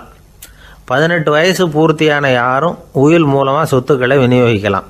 கண் பார்வை இல்லாதவங்க, காது கேளாதவங்க, வாய் பேச முடியாதவங்க, இவங்கெல்லாம் கூட உயில் எழுதி வைக்கலாம். புத்தி சுவாதீனம் இல்லாதவங்க கூட சில சமயம் புத்தி தெளிவாக இருந்தால் உயில் எழுதலாமா. குடிபோதையில் இருக்கிறவங்க, தாங்கள் என்ன செய்கிறோங்கிறது தெளிவாக அறிய முடியாதவங்க, நோய் நொடியில் இருக்கிறவங்க, இவங்கெல்லாம் உயில் எழுத முடியாது. ஒருத்தரை நிர்பந்தப்படுத்தி ஏமாற்றி அல்லது சுய நினைவில்லாத ஒருத்தர்கிட்ட எழுதி வாங்கி வைக்கிற உயில் செல்லாது. உயிலை இந்த முறையில் தான், இந்த படிவத்தில் தான் எழுதணும்னு சட்டத்தில் விதி எதுவும் கிடையாது. இதுக்கு முத்திரை கட்டணமும் கிடையாது. உயிலை வெற்று காகிதத்தில் எழுதலாம். அச்சு அடிக்கணும், டைப் அடிக்கணுங்கிற அவசியம் கூட இல்லை. கையாலேயே கூட எழுதலாம். எழுதி இருக்கிறது புரியணும், அவ்வளவுதான். குறைந்தபட்சம் 2 சாட்சிகளை வச்சுக்கிட்டு உயில் எழுதுகிறவர் அதில் கையெழுத்து போடணும். கையெழுத்து போட தெரியாதுன்னா இடது கை பெருவிரல் ரேகை வைக்கலாம். உயில் சாசனத்துக்கு சாட்சிகள் கையெழுத்து இல்லைன்னாலும் அது செல்லாது. அப்புறம் ப்ரிவிலேஜ்டு வில் அப்படின்னு இருக்கு. அதுக்கு மட்டும் சாட்சிகள் தேவையில்லை. அது என்னென்னா, இந்த விமானப்படை, கப்பல் படை அல்லது யுத்தத்தில் பணிபுரியும் நபர்கள் அவங்கெல்லாம் இருக்கிறாங்க இல்லையா, அப்படிப்பட்டவங்க எழுதுகிற உயில் அது. அதுக்கு சில விசேஷ சலுகைகள் உண்டு. ஒருத்தர் முதல்ல ஒரு உயில் எழுதி வைக்கிறார், அதுக்கப்புறம் மனசு மாறி போகுது, அது வேணாம்னு நினைக்கிறார், ரத்து செஞ்சுடலாம். அதுக்கப்புறம் வேறு உயிலும் எழுதலாம். உயிரோடு இருக்கிற வரைக்கும் எத்தனை தடவை வேணும்னாலும் உயில் எழுதலாம். கடைசியாக எழுதப்பட்ட உயில் சட்டப்படி சரியாக இருந்தால் அதுதான் அமலுக்கு வரும். சரி, எழுதுகிற உயிலை ரகசியமாக வச்சுருக்கிறது எப்படி? இது ஒரு கேள்வி. இதுக்கு என்ன செய்யணும்னா, ஒருத்தர் உயிலை எழுதினதுக்கு அப்புறம் அவர் தானாவோ அல்லது அங்கீகரிக்கப்பட்ட முகவர் மூலமாகவோ, அதாவது ஒரு ஏஜெண்ட் மூலமாகவோ, ஒரு கவரில் போட்டு சீல் வச்சு கவர் மேலே தன்னுடைய பெயரை எழுதி அல்லது அந்த ஏஜெண்ட் பெயரை எழுதி கவர் மேலே என்ன அடக்கம் செய்யப்பட்டிருக்கு, உள்ளே என்ன இருக்குது அப்படிங்கிற விவரம்லாம் எழுதி சார் பதிவாளர்கிட்ட ஒப்படைக்கலாம். இதுக்கு கட்டணம் உண்டு. அதுக்கப்புறம் எப்போ தேவைப்படுதோ அப்போ ஒரு மனு கொடுத்து அந்த கவரை திரும்ப வாங்கிக்கலாம். இப்போ எழுதுகிற உயிலை இவ்வளவு நாளுக்குள்ளே பதிவு செய்யணுங்கிற கால வரையறை உண்டா அப்படின்னு ஒரு கேள்வி வரலாம் இல்லையா? எப்போ வேணும்னாலும் பதிவு செய்யலாம். நம்மால் ஒருத்தர் ஒரு நாள் ரொம்ப அவசரமாக வந்தார். இந்த உயில் எழுதுறது சம்பந்தமாக பூரா விவரமாக எனக்கு உடனே தெரியணும்னார். நான் உடனே அவரை வக்கீல் ஒருத்தர்கிட்ட அழைச்சிட்டு போனேன். இவர் அவர்கிட்ட எல்லா விவரமும் கேட்டு தெரிஞ்சுக்கிட்டார். ரொம்ப தேங்க்ஸ்ன்னு சொல்லிவிட்டு 2 பேரும் வெளியில் வந்தோம். அதுக்கப்புறம் இவர்கிட்ட கேட்டேன், ஆமாம் இவ்வளவு விவரமாக கேட்குறீங்களே, உங்களுக்கு எத்தனை பிள்ளைங்க சார் அப்படின்னு கேட்டேன். 6 பேர் சார் அப்படின்னார். சரி, இருக்கிற சொத்து எவ்வளவுன்னு கேட்டேன். அதை இனிமே தான் சம்பாதிக்க போகிறேன் அப்படின்னார்.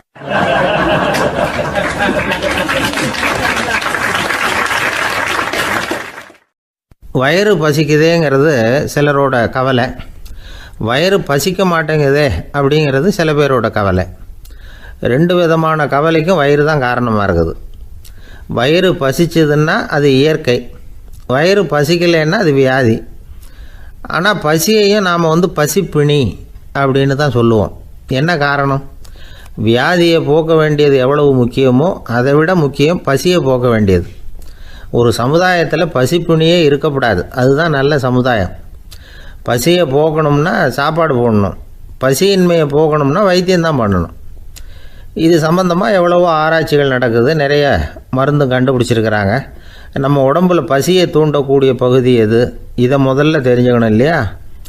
நாம் சாப்பிட்ற ஆகாரம் செரிக்கிறதுக்கு எது காரணம் தெரியுமா? நம்ம மூளையோட பின்பகுதி தான் அதுக்கு காரணமாக இருக்குதான். மூளையின் பின்பகுதியில் நரம்பு செல்களால் ஆன 2 வகையான ஆரக்சின்கள் தான் பசியை உண்டாகுது அப்படின்னு கண்டுபிடிச்சிருக்கிறாங்க. 2 ஆய்வாளர்கள் இதை கண்டுபிடிச்சிருக்காங்க. அவங்க 2 பேரும் டெக்சாஸ் பல்கலைக்கழகத்தில் ஹார்வர்டு ஹக்ஸ் மருத்துவ கல்வி நிலையத்தில் பணிபுரிகிறவங்களாம். உண்பது தேவைங்கிறது உணரப்படும் போது மூளையின் அந்த குறிப்பிட்ட பகுதி ஆரக்சின் அப்படிங்கிற ஹார்மோன்களை சுரக்கும். அது பசி உணர்வை தூண்டும் அப்படிங்கிறது தான் அந்த ஆய்வாளர்களின் கண்டுபிடிப்பு. இந்த ஆரக்சின் வேறு சில உயிரினங்கள்லேயும் உண்டு. இப்போ எலிகளில் கூட இது இருக்குது. அதனால் எலிகளை வச்சு இது சம்மந்தமாக ஆராய்ச்சி பண்ணாங்க. எலிகள் உடம்பில் ஆரக்சினை செலுத்தி பார்த்தாங்க. உடனே என்னாச்சு தெரியுமா? அந்த எலியெல்லாம் பசியால் துடிக்க ஆரம்பிச்சுட்டுது. எதையாவது தின்னு பசியை தீர்த்தா போதுங்கிற அளவுக்கு அந்த எலிகள்லாம் அல்லாட ஆரம்பிச்சுட்டுது. இயல்பாக சாதாரணமாக அந்த எலிகள் எவ்வளவு சாப்பிடுமோ அது மாதிரி 8 முதல் 10 மடங்கு அதிகமான ஆகாரத்தை 1 மணி நேரத்துக்குள்ளே சாப்பிட்டு தீர்த்துட்டு தான். சில எலிகளின் மூளையில் இந்த ஆரக்சின் அளவை கட்டுப்படுத்தி பார்த்துருக்குறாங்க. உடனே என்னாச்சு தெரியுமா? அதெல்லாம் சாப்பாட்டை கண்டா முகத்தை திருப்பிட்டு போக ஆரம்பிச்சுட்டு தான். அந்த எலிகளுக்கு பசி எடுக்கலையாம். இந்த ஆராய்ச்சியின் அடிப்படையில் பசியை எடுக்காமல் இருக்கிற மனிதர்களுக்கும் பசியை தூண்ட முடியும் அப்படின்னு சொல்லி ஆராய்ச்சியாளர்கள் தெரிவிச்சிருக்கிறாங்க. ஆக ஆரக்சின் தான் பசிக்கு காரணம்ங்கிறது தெரிஞ்சு போச்சு. சரி, இந்த ஆரக்சின் அப்படின்னா என்ன? அது ஒரு கிரேக்க சொல். அதுக்கு பசின்னு அர்த்தம். நம்ம ஆளுங்களுக்கெல்லாம் பசியை தூண்டுறதுக்கு மருந்து தேவையில்லை, பசியை குறைக்கிறதுக்கு தான் மருந்து தேவை. ஒரு அம்மா டாக்டரை தேடி வந்தாங்களாம். டாக்டர், எங்கள் வீட்டுக்காரருக்கு திடீர்னு அகோர பசி, நிறைய சமைச்சு போடுறேன், அவ்வளவையும் சாப்பிட்டுட்டு கீழே கிடக்கிற குப்பை கூலங்களையும் எடுத்து சாப்பிட ஆரம்பிச்சுட்றார், இது என்னன்னு கவனித்து பாருங்கள் அப்படின்னாங்களாம். எவ்வளவு நாளாக அப்படி இருக்குதுன்னு கேட்டிருக்காரு டாக்டர். 1 வாரமாக அப்படி இருக்குதுன்னாங்களாம். இவ்வளவு நாளாக ஏன் சும்மா இருந்தீங்க? ஆரம்பத்திலே இங்கே அழைச்சிட்டு வர வேண்டியது தானே அப்படின்னாரான் டாக்டர். அது ஒன்றும் இல்லை டாக்டர், வீடு பூரா சுத்தமாகட்டுமேன்னு பார்த்துக்கிட்டு இருந்தேன் அப்படின்னாங்களாம் அந்த அம்மா.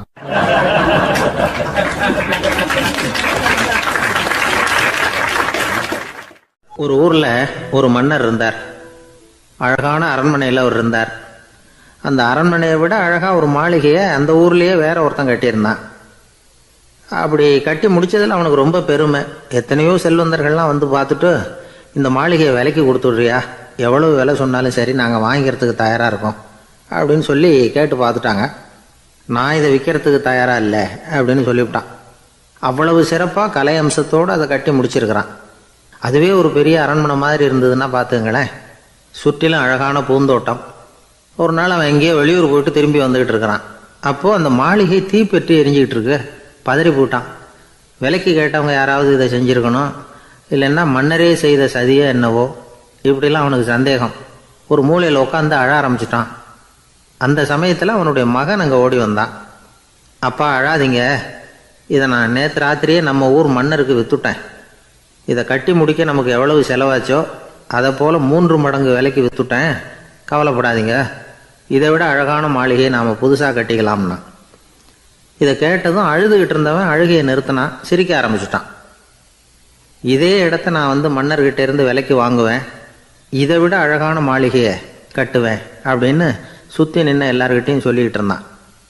இந்த சமயத்தில் அவனோட இளைய மகன் ஓடி வந்தான். அப்பா, அண்ணன் சொன்னதெல்லாம் சரிதான், மன்னர்கிட்ட விலை பேசினதெல்லாம் உண்மைதான், ஆனால் விற்றது பேச்சு அளவில் தான். இனிமே தான் பத்திரம் வாங்கணும், எழுதணும், நீங்கள் கையெழுத்து போடணும், பதிவு பண்ணணும், மன்னர்கிட்ட பணம் வாங்கணும். அதுக்காகத்தான் உங்களை எதிர்பார்த்துக்கிட்டு இருந்தோம். அதுக்குள்ளே இப்படி ஆயிட்டுதுன்னா. இப்போ சிரிச்சுக்கிட்டு இருந்தவன் சிரிப்பை நிறுத்தினான்.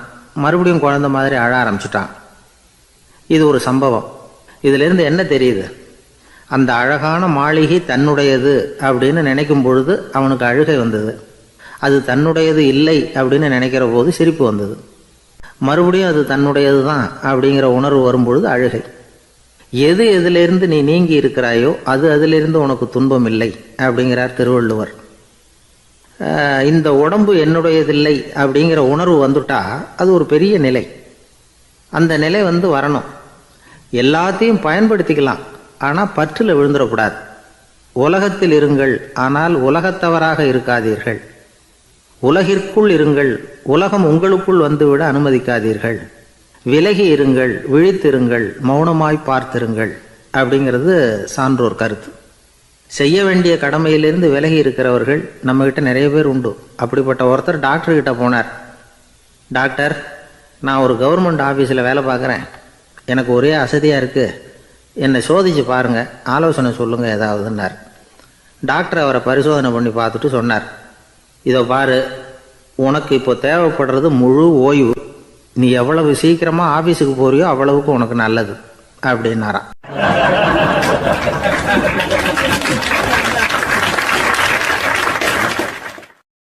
ஒரு மாணவனை பார்த்தேன். என்ன தம்பி படிப்புலாம் எப்படி இருக்குது அப்படின்னு விசாரித்தேன். அவன் ரொம்ப அழுத்துக்கிட்டான். நான் நல்லா தான் சார் படிக்கிறேன், இருந்தாலும் புத்தியில் சரியாக ஏற மாட்டேங்குது சார் அப்படின்னா. சரி, இவனும் நம்ம ரகம்தான் அப்படின்னு சொல்லி முடிவு பண்ணிட்டோம். கல்வி கற்கக்கூடிய ஒரு மாணவன் சம்பந்தப்படுற புத்திகள் பல வகை. அதை பற்றி ஒரு பெரியவர் விளக்கி இருக்கிறார். மிருத்து புத்தின்னு ஒன்று இருக்குதான். மிருத்துன்னா மண். மண்ணால் செவுறு கட்டுறோம்ல, மண் சுவரில் ஆணி அடிக்கிறதும் சுலபம், அதை பிடுங்கி எடுக்கிறதும் சுலபம். அது மாதிரி சில பேர் குரு சொல்லி கொடுக்குறத சுலபமாக கேட்டு தெரிஞ்சு வச்சுக்குவாங்க, கொஞ்ச நேரத்தில் சுலபமாக மறந்தும் போயிடுவாங்க. இது மிருத்து புத்தின்னு பேர், மண் புத்தி. தாரு புத்தின்னு ஒன்று உண்டான். தாருன்னா மரம். அதில் பச்சை மரத்தில் ஆணி அடிக்கிறது சுலபம், ஆனால் அதை எடுக்கிறது கஷ்டம். அது மாதிரி ஆசிரியர்கிட்டேருந்து கேட்டதை கவனமாக மனசில் பதிய வச்சுக்கிட்டு அதை மறக்காமல் இருக்கிறது தாரு புத்தி. பட்டை மரமாக இருந்தால் அதில் ஆணி அடிக்கிறதும் கஷ்டம், அடிக்கிற ஆணியும் சீக்கிரம் நழுவிடும். அது மாதிரி கேட்குற விஷயம் மனசில் பதியறதும் கஷ்டம். அப்படியே பதிஞ்சாலும் அது நீடிச்சு இருக்கிறதும் கஷ்டம், கொஞ்ச காலத்தில் மறந்துடும். இன்னொரு வகை புத்தி ஒன்று உண்டு, அதுக்கு பேர் சிலா புத்தின்னு பேர். சிலான்னா கல். ஒரு கருங்கல்லில் 4 துளையை போட்டு ஒரு துளையில் உளியை வச்சு அடித்தா மற்ற துளை வழியாகவும் பிளந்து கல் 2 ஆகிடும். அது மாதிரி சந்தியான இடங்களில் குறிப்பாக ஒரு பொருளை சொன்னால் அதை வச்சுக்கிட்டு மற்றதையும் தெரிஞ்சுக்கிறது, அது சிலா புத்தின்னு பேர். வேணு புத்தின்னா என்ன தெரியுமா? வேணுன்னா மூங்கில். மூங்கில் கணுவில் ஒரு பக்கம் உளியை வச்சு அடித்தா 2 பக்கமும் பிளந்துடும். அது மாதிரி ஒரு செய்தியை கேட்டுக்கிட்டு இருக்கிறப்பவே அதோட முன்பின் தொடர்களையும் தெரிஞ்சுக்கணும், அது வேணு புத்தி. தைல புத்தின்னு ஒன்று உண்டு. தைலம்ங்கிறது எண்ணெய். தண்ணியில் ஒரு துளி எண்ணெயை விட்டால் அது தண்ணி பூரா பரவி போடுதில்ல, அது இப்படி பரவுறது மாதிரி ஆசிரியர் சுருக்கமாக ஒரு கருத்தை சொன்னால் அதை வச்சுக்கிட்டு பூரா விஷயங்களையும் தெரிஞ்சுக்கணும், அது தைல புத்தி. கற்பூர புத்தின்னு ஒன்று கேள்விப்பட்டிருக்கோம். அது எப்படின்னா, கற்பூரம் தீ பட்ட உடனே பிடிச்சிக்கும். ஆசிரியர் சொன்ன உடனே நுண்ணறிவோட பாடங்களை புரிஞ்சுக்கிறது இந்த வகை புத்தி. கரி புத்தின்னு ஒன்று. அது எப்படின்னா, கரியில் நெருப்பை வச்சு விசிறிய பிறகு அதுக்கப்புறம் அது கறி நெருப்பாகும். அது மாதிரி காலம்பரை சாயந்தர வேலைகளில் ஆசிரியர் பாடம் சொல்லி கொடுப்பார், அதை கொண்டு புரிஞ்சுக்கிறது இந்த வகை. கதலித்தண்டு புத்தின்னு ஒன்று சொல்லுவாங்க. கதலிங்கிறது வாழை மரம். வாழைத்தண்டில் தீ வைக்கிறது எவ்வளவு சிரமமோ அவ்வளவு சிரமத்தோடு கல்வி கற்கிறது கதலித்தண்டு புத்தி. இதை தவிர இன்னும் சில வகையான மாணவர்களை கூட அடையாளம் காட்டுறாங்க. ஆசிரியர் சொன்னதில் நல்லதை மட்டும் எடுத்துக்கிறவன் அன்னம். ஆசிரியர் கிடைச்ச இடத்துல பாடத்தை கேட்டுக்கிட்டு பிறகு தனியாக உட்காந்து சிந்திக்கிறவன் பசு. பசுமாடு அப்படி தானே, புல் கண்ட இடத்துல மேயும், அதுக்கப்புறம் நிதானமாக அசை போட்டுக்கும். ஆசிரியர் சொன்னதை தவிர வேறு எதையும் சொல்ல முடியாதவன் கிளி. பல இடங்களில் பாடங்கள் கேட்டு கடைசியில் ஒன்றும் புரியாமல் போகிறவன் ஆடு. ஆடு ஒரு செடியில் வயிறார மேயாது, ஒரே செடியில். இக்கரைக்கு அக்கறை பச்சைன்னா அங்கேயும் இங்கேயும் அலைஞ்சிக்கிட்டே இருக்கும். சில பேருக்கு எருமைன்னு பேர். எருமை எப்படின்னா, குளத்து நீரை கலக்கி தான் குடிக்கும். அது மாதிரி ஆசிரியர் மனசை நோக செய்து பயில்கிற மாணவர்கள்லாம் இந்த ரகம். இவ்வளவுலாம் இருந்தாலும் இந்த காலத்து மாணவர்கள்லாம் ஒரு தனி ரகம். ஒரு ஆசிரியர் வகுப்பில் பாடம் நடத்திக்கிட்டு இருந்தார். இலக்கண வகுப்பு. இறந்த காலம், நிகழ்காலம், எதிர்காலம், past tense, present tense, future tense, இதை பற்றிலாம் பாடம் நடத்துகிறார். எல்லாம் சொல்லி கொடுத்துட்டு இப்போ நான் ஒரு வாக்கியம் சொல்லுவேன், அது என்ன காலம் அப்படிங்கிறத நீங்கள் சொல்லணும்னார் ஆசிரியர். சரி, நாங்கள் மாணவர்கள்லாம், நான் நாளைக்கும் பாடம் நடத்தப் போகிறேன், இது என்ன காலம் அப்படின்னு கேட்டார் ஆசிரியர். அதாவது நான் நாளைக்கும் பாடம் நடத்தப் போகிறேன், இந்த வாக்கியம் என்ன காலம்னு கேட்டார். ஒரு பையன் மெதுவாக எழுந்திரிச்சு சொன்னான், இது எங்கே போதாத காலம் சார் அப்படின்னு சொல்லிவிட்டு உட்காந்துட்டானா.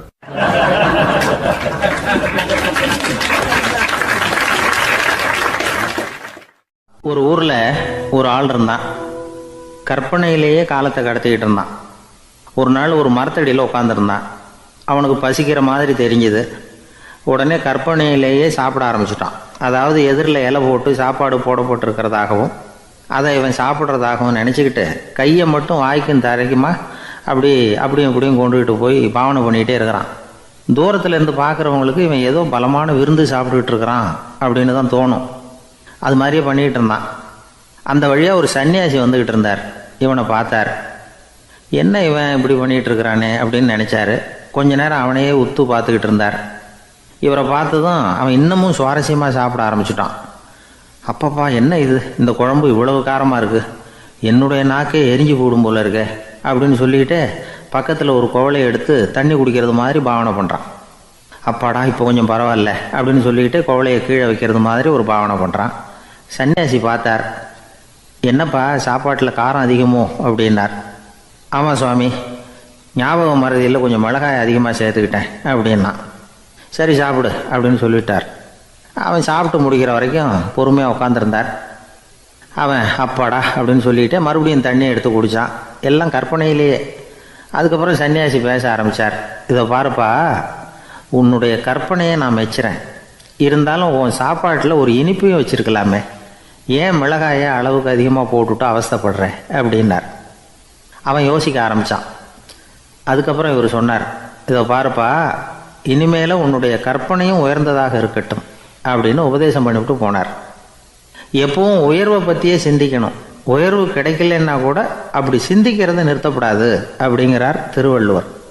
உள்ளுவது எல்லாம் உயர் உள்ளல், மற்ற அது தள்ளினும் தள்ளாமை நேர்த்து. ஊக்கம் இல்லாமல் உலகத்தில் வாழ்ந்து பிரயோஜனம் இல்லை. அதனால் உயர்வாகவே சிந்திக்கணும். அது நம்மளை ஊக்கப்படுத்தும். இது பெரியோர் வாக்கு. இந்த உலகத்தில் கற்பனையிலேயே வாழ்கிற சில கஞ்சர்களும் உண்டு. அதாவது 2 கஞ்சர்கள், 2 பேரும் பக்கத்து ஊரில் இருந்தாங்க. பொங்கல் சமயம் ஒரு கஞ்சன் தன்னுடைய மகனை கூப்பிட்டான். இதை பாருப்பா, பக்கத்து ஊரில் என்னுடைய நண்பன் ஒருத்தன் இருக்கிறான், அவனுக்கு பொங்கல் பரிசு ஏதாவது கொடுக்கணும். நான் ஒரு 4 ஆட்டுக்குட்டியை தரேன், நீ கொண்டுகிட்டு போய் கொடுத்துட்டு வந்து விட்றியா அப்படின்னு கேட்டான். சரி, நான் புள்ள ஒரு பைய கையில் எடுத்துக்கோன்னா. அவன் எடுத்துக்கிட்டான். இந்த ஆட்டுக்குட்டி பிடிச்சிக்கோ அப்படின்னு சொல்லி ஒவ்வொன்றா போடுறேன் பார் அப்படின்னு சொல்லிட்டு 1 2 3 4 அப்படின்னு எண்ணிக்கிட்டே வெறும் சைகையாலேயே ஆட்டுக்குட்டியை பிடிச்சி போடுறது மாதிரி பாவனை பண்ணிகிட்டு இருக்கிறான். அவன் பிள்ளையும் அதை ரொம்ப அக்கறையாக வாங்கிக்கிறது மாதிரி வாங்கிக்கிட்டு அந்த பையை தூக்கிக்கிட்டு அடுத்த ஊருக்கு போகிறான். இவன் அங்கே போய் சேர்ந்த நேரத்தில் அந்த கஞ்சன் ஊரில் இல்லை, எங்கேயோ வெளியில் போயிருக்கிறான். அவனோட புள்ள மட்டும்தான் வீட்டில் இருந்தான். இவன் அவன்கிட்ட, இதை பாரு, எங்கள் அப்பா உங்கள் அப்பாவுக்கு ஆட்டுக்குட்டி கொடுத்து அனுப்பியிருக்கிறாரு, பிடிச்சிக்கோ அப்படின்னு சொல்லி பாவனையிலேயே ஒவ்வொன்றா எடுத்து அவங்ககிட்ட கொடுத்துட்டான். அவனும் வாங்கிட்டான் வாங்கிறது மாதிரி. அப்புறம் சொன்னான், சரிப்பா, நானும் பதிலுக்கு ஏதாவது ஒன்றுகிட்ட கொடுக்கணும் இல்லையா, அதனால் அந்த பையை பிடி, ஒரு 10 எலுமிச்சம்பழம் தரேன், பதிலுக்கு அதை நீ எடுத்துகிட்டு போ அப்படின்னு சொல்லி கையாலேயே ஒவ்வொன்றா எடுத்து போடுறது மாதிரி பாவனை பண்ணிவிட்டான். அவனும் ரொம்ப நன்றி அப்படின்னு சொல்லிவிட்டு அதை வாங்கிட்டு போயிட்டான். கொஞ்ச நேரம் கழித்து வெளியில் போயிருந்த அப்பங்காரன் திரும்பி வந்தான். உள்ள சொன்னான், அப்பா, உன்னோட நண்பர் அவருடைய மகன் மூலமாக உனக்கு 6 ஆட்டுக்குட்டி கொடுத்து அனுப்பியிருந்தார், நானும் பதிலுக்கு ஒரு 10 எலுமிச்சம்பழம் கொடுத்து அனுப்பியிருக்கிறேன் அப்படின்னா. எப்படிடா கொடுத்தேன்னு கேட்டார் அப்பா. இப்படி தான் கொடுத்தேன்னு சொல்லி சைகையிலேயே காட்டினான். இதை பார்த்ததும் அப்பங்காரனுக்கு பயங்கரமாக கோபம் வந்துட்டுது. பலார்னு அரைஞ்சுட்டான் பையனு. ஏன்ப்பா அரைஞ்ச, 10 எலுமிச்சம்பழம் கொடுத்துட்டேனே அப்படிங்கிறதுக்காகவா அப்படின்னு கேட்டான். அது கூட பரவாயில்ல, நீ காட்டுற சைகையை பார்த்தா ஆரஞ்சு பழம் சைஸுக்கு இருக்குதே, அவ்வளவு பெருசாக ஏன் கொடுத்த, அதுதான் எனக்கு கோபம் அப்படி.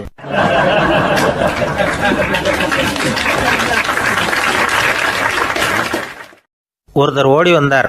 இன்னொருத்தரை பார்த்து, சார், உங்கள் சைக்கிளை ஒரு நாள் இரவல் கொடுங்களேன், பக்கத்து ஊருக்கு போயிட்டு வர வேண்டியிருக்கு அப்படின்னார். இவர் சைக்கிளை கொடுத்து பத்திரமா கொண்டுகிட்டு போங்கன்னார். சார், இதை பத்திரமா கொண்டு போகிறேன், கவலையே வேணாம், ஏன்னா இது உங்களோட சைக்கிள் அப்படின்னு நான் நினைக்கல, என்னோட சைக்கிளாக நினைக்கிறேன் அப்படின்னார். அதுக்கப்புறம் தான் இவருக்கு உண்மையாகவே பயம் வந்துட்டுது. ஏன்னா அவர் சொன்னது மாதிரி அதை தன்னோட சைக்கிளாகவே நினச்சி தள்ளிட்டு போட்டால் என்ன பண்ணுறது. எதை நம்முடையதாக நினைக்கணுங்கிறதுக்கு ஒரு வரையறை இருக்குது. சில பேர் ஆஃபீஸையே வீடாக நினச்சி விடுறது உண்டு. அப்படிப்பட்டவங்க கூட வீட்டை ஆஃபீஸாக நினைக்கிறது இல்லை. ஏன்னா வீட்டில் இவர் ஆஃபீஸராக நடந்துக்க முடியறதில்ல. இதெல்லாம் ஒரு பக்கம் இருக்கட்டும். இப்போ விஷயத்துக்கு வருவோம். பொறியியல் மேதை டாக்டர் விஸ்வேஸ்வரய்யா இருந்தார் இல்லையா, பாரத ரத்னா விருதெல்லாம் கொடுத்தாங்களே. ஆஃபீஸ் வேலை வேறு, சொந்த வேலை வேறு அப்படிங்கிறதுக்கு ஒரு உதாரணமாக இருந்தவர் அவர். மைசூர் மகாராஜா கிட்ட திவானாக இருந்தார். அவர் ஒரு நாள் அரசாங்க வேலை காரணமாக வெளியூர் போயிருந்தார். ஹாசன்கிற ஊருக்கு பக்கத்தில் ஒரு பயண மாளிகை, அங்கே தங்கிவிட்டார். ராத்திரி அங்கே தங்கி இருந்துட்டு விடிஞ்சதும் ஊருக்கு திரும்புறதாக திட்டம். ராத்திரி தூங்கிறதுக்கு ரொம்ப நேரம் ஆகிட்டுது. ரொம்ப நேரம் வரைக்கும் அரசாங்க சம்பந்தப்பட்ட வேலைகளையே பார்த்துக்கிட்டு இருக்கிறார். அரசாங்க ஃபைல்கள் நிறைய இருந்தது.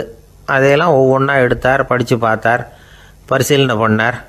அதில் எழுத வேண்டியதை எழுதினார், கையெழுத்து போட்டார். ஒரு வழியாக அந்த வேலையெல்லாம் முடிஞ்சுது. அதுக்கப்புறம் என்ன பண்ணார்னா, தன்னுடைய சூட்கேஸை திறந்தார். அதிலேருந்து 2 மெழுகுவத்தியை எடுத்து கொளுத்தி வச்சார். அந்த பயண மாளிகையில் அது வரைக்கும் எரிஞ்சிக்கிட்டு இருந்த மின்சார விளக்குகளை அணைச்சிட்டார். அதுக்கு பிறகு அந்த மெழுகுவத்தி வெளிச்சத்தில் சில புத்தகங்களை தொடர்ந்து படிக்க ஆரம்பிச்சிட்டார்.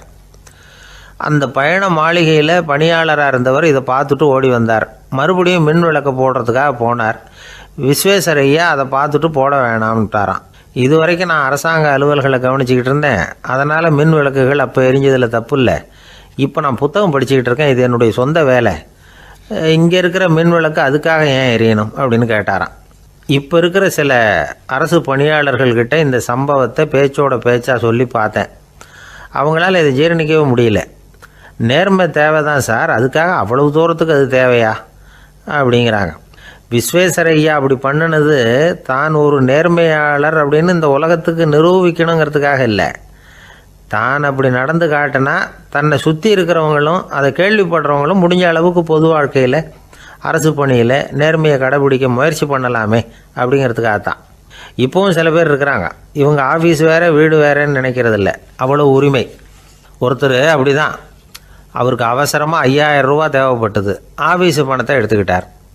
அந்த நேரம் பார்த்து ஆடிட் வந்துட்டுது. ஆப்பிட்டுக்கிட்டார். விசாரணை நடக்குது. அவர் சொல்கிறார், சார் நான் நேரம் காலம் பார்க்காம ஆஃபீஸில் வேலை செய்வேன். ஏன்னா அதை என்னோடய ஆஃபீஸாக நினைக்கிறேன். அவசரத்துக்கு அந்த பணத்தை எடுத்தேன், மறுபடியும் வச்சுடலாம்னு தான் இருந்தேன். அதுக்குள்ளே இப்படி ஆகிட்டுது. நீங்கள் என்ன நினச்சாலும் சரி, நான் ஆஃபீஸ் வேறு வீடு வேறு அப்படின்னு நினைக்கிறதில்ல, அது என்னோட சுபாவம் அப்படின்னார். விசாரணை பண்ணவர் தீர்ப்பு வழங்கினார். உங்கள் சுபாவத்துக்கு மதிப்பு கொடுத்து நானும் தீர்ப்பு வழங்குறேன். நீங்கள் கொஞ்ச நாள் ஜெயிலில் இருந்துட்டு வாங்க, அது உங்களுக்கு கஷ்டமாக இருக்காதுன்னு நினைக்கிறேன். ஏன்னா அங்கே போனாலும் நீங்கள் உங்கள் சுபாவப்படி வீடு வேறு ஜெயில் வேறேன்னு நினைக்க மாட்டீங்க அப்படின்னாராம்.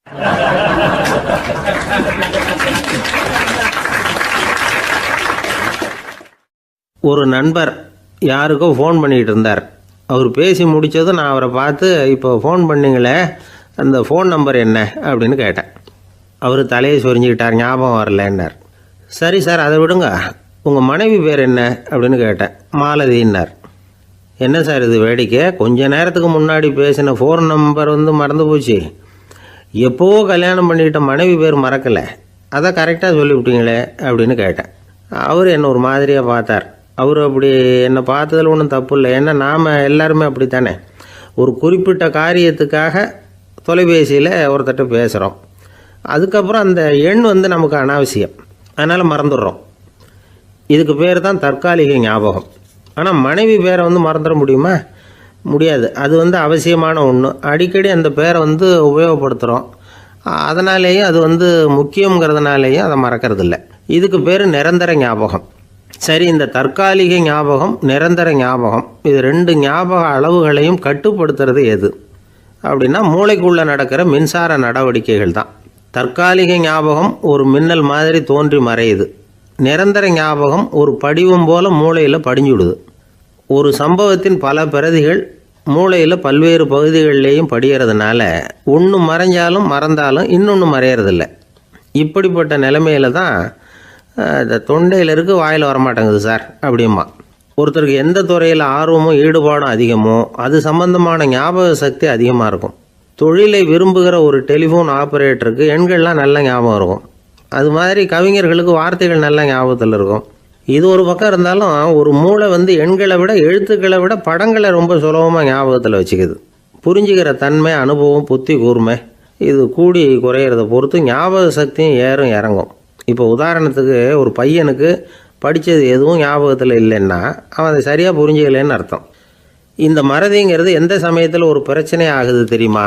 உங்களுக்கு வேண்டியப்பட்ட ஒருத்தரை ஞாயிற்றுக்கிழமை சாயந்தரம் சரியாக 5 மணிக்கு கடற்கரைக்கு வர சொல்லிவிட்டு அந்த நேரத்தை மறந்துவிட்டா அது பரவாயில்ல, வர சொன்னதையே மறந்துவிட்டா தான் நிலைமை மோசம்னு அர்த்தம். இப்படி இருந்தால் இது சிகிச்சை எடுத்துக்க வேண்டிய நிலைமைங்கிறத புரிஞ்சுக்கணும். ஆமாம், இதுக்கும் மருந்து இருக்குது. ஆனால் மூளை குறிப்பிட்ட அளவுக்கும் கீழே இயங்குறப்போவோ இன்னொன்று சொல்லுவாங்க, இந்த நியூரோ டிரான்ஸ்மிட்டர் அப்படின்னு சொல்லுவாங்க. அப்படிங்கிற மூளை ரசாயனம் ரொம்பவும் குறைஞ்சி போகிறப்போ மட்டும்தான் உபயோகப்படும். டாக்டர் என்ன சொல்கிறாங்க தெரியுமா? மூளையை பொறுத்த வரைக்கும் அதில் ஞாபக சக்தி அதிகமாக உள்ள மூளை, மறதி உள்ள மூளை அப்படின்னு ஒன்றும் கிடையாது அப்படிங்கிறாங்க. நினைவு வச்சுக்கிறதுக்கு பயிற்சி அளிக்கப்பட்ட மூளை, பயிற்சியற்ற மூளை அப்படின்னு வேணும்னா சொல்லலாம் அப்படின்னு சொல்கிறாங்க. அதனால் நம்ம ஞாபக சக்திங்கிறது நம்மக்கிட்ட இருக்கிற பயிற்சி, முயற்சி இதை பொறுத்து தான் அமையும். ஒருத்தர் ஒரு பென்சிலை எங்கேயோ வச்சுக்கிட்டு தேடிக்கிட்டு இருந்தார். அப்புறம் என்னமோ தீவிரமாக யோசனை பண்ணி அதை ஞாபகப்படுத்தி பார்த்துக்கிட்டு இருந்தாராம். எதிரில் உட்காந்துருந்தவர் சொன்னார், பென்சிலை தானே தேடிக்கிட்டு இருக்கீங்க, அது உங்கள் வலது காதில் இருக்குது சார் அப்படின்னாராம் அவர். இதுக்கு அவர் சொல்லியிருக்காரு, பென்சிலை வலது காதில் தான் வச்சுருக்கேங்கிறது எனக்கு நல்லா ஞாபகம் இருக்குது, ஆனால் எது வலது காதுங்கிறது தான் மறந்து போச்சு அப்படின்னாராம். அவர் அதை தான் யோசிச்சுட்டு இருந்திருக்கிறார்.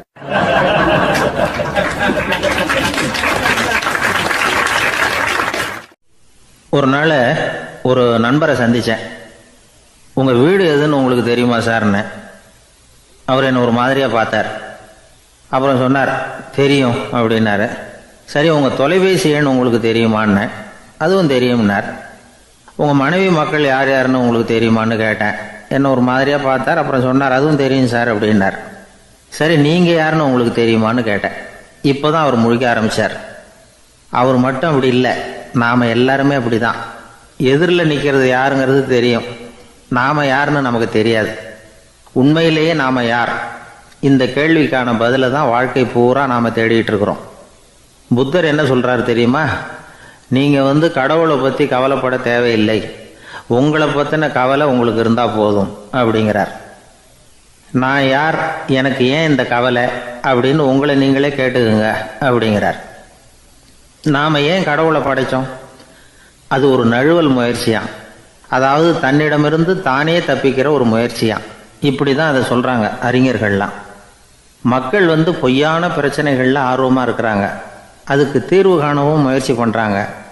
கடவுளை பற்றி விவாதிக்க எல்லாருக்கும் விருப்பம், தன்னுடைய சுயம் பற்றிய பிரஜையே இருக்கிறதில்ல. ஆகக்கூடிய விஷயம் என்னென்னா, கடவுள் சமாளிப்புக்கு பயன்படுத்தப்படுகிறார். மனவியல் என்ன சொல்லுது தெரியுமா? கடவுள், சொர்க்கம், மறுபிறவி இதை பற்றிலாம் பேச ஆரம்பிக்கிறவங்க யார் தெரியுமா? போருக்கு போகிறவன், துன்பத்தில் சிக்கி கஷ்டப்படுறவன், நோய் படுக்கையில் விழுந்தவன், இவங்க தான். நாம் அனுபவத்திலே பார்க்குறோமே இதையெல்லாம். கடவுளை துணைக்கு கூப்பிடுறவங்க யாருன்னு கவனித்து பாருங்கள். பரீட்சை எழுத போகிறவன், வேலை தேடி அலையிறவன், பண நெருக்கடியில் இருக்கிறவன், விபத்தில் சிக்கிக்கிட்டவன், இவங்கெல்லாம் தான். தேர்வில் வெற்றி பெற்றதும் அவரை துணைக்கு கூப்பிடுறதில்ல, வேலை கிடைச்சதும் அவர் துணை தேவைப்படுறதில்ல. ஏன் இப்படி? கொஞ்சம் யோசனை பண்ணி பாருங்கள். துன்பம் வருகிற போது அந்த துன்பத்தை தவிர்க்க வேண்டிய நிலையில் அதிலிருந்து நழுவி போகிறதுக்காக பிரார்த்தனை தேவைப்படுது. எல்லாம் நல்லபடியாக நடக்கிறப்போ பிரார்த்தனை செய்கிறதில்ல. புத்தருடைய வழி என்ன தெரியுமா? அந்த வழியில் கடவுளும் கிடையாது, பிரார்த்தனையும் கிடையாது. புத்தர் செய்தது இதைத்தான். அதாவது கடவுள்கிட்ட இருந்து மனிதனையும், மனிதன்கிட்ட இருந்து கடவுளையும் அவர் விடுவித்தார். புத்த மதம் என்ன சொல்லுது தெரியுமா? கடவுள் பிரச்சனை அல்ல, மனிதன்தான் உண்மையான பிரச்சனை அப்படின்னு சொல்லுது. உங்களை நீங்கள் நல்லா தெரிஞ்சுக்கிட்டா போதும், நீங்களே கடவுள் ஆகிடுவீங்க அப்படிங்கிறது தான் புத்த மதம். அதனால் நமக்கு தேவை உள்முக பயணம். நான் யார் அப்படிங்கிற கேள்வியோடு உள்ளே போகணும். அங்கே போனால் தான் தெரியும் நான் அப்படின்னு அங்கே யாருமே இல்லைங்கிறது. இதெல்லாம் புத்தர் சொல்லுகிற ஒரு தத்துவம். தத்துவம்னு சொன்னாவே நமக்கெல்லாம் அதை புரிஞ்சுக்கிறது கஷ்டம்தான். நம்ம பொறுத்த வரைக்கும் தத்துவங்கிறதுல 2 வகை உண்டு. ஒன்று தத்துவம், இன்னொன்று மகா தத்துவம். தத்துவம்னா என்ன தெரியுமா? கேட்குறவங்களுக்கு புரியப்படாது, அதுதான் தத்துவம். மகா தத்துவம் என்னன்னா சொல்கிறவங்களுக்கும் புரியப்படாது. அந்த வகையில் பார்த்தா இன்று ஒரு தகவலும் ஒரு மகா தத்துவம் தான்.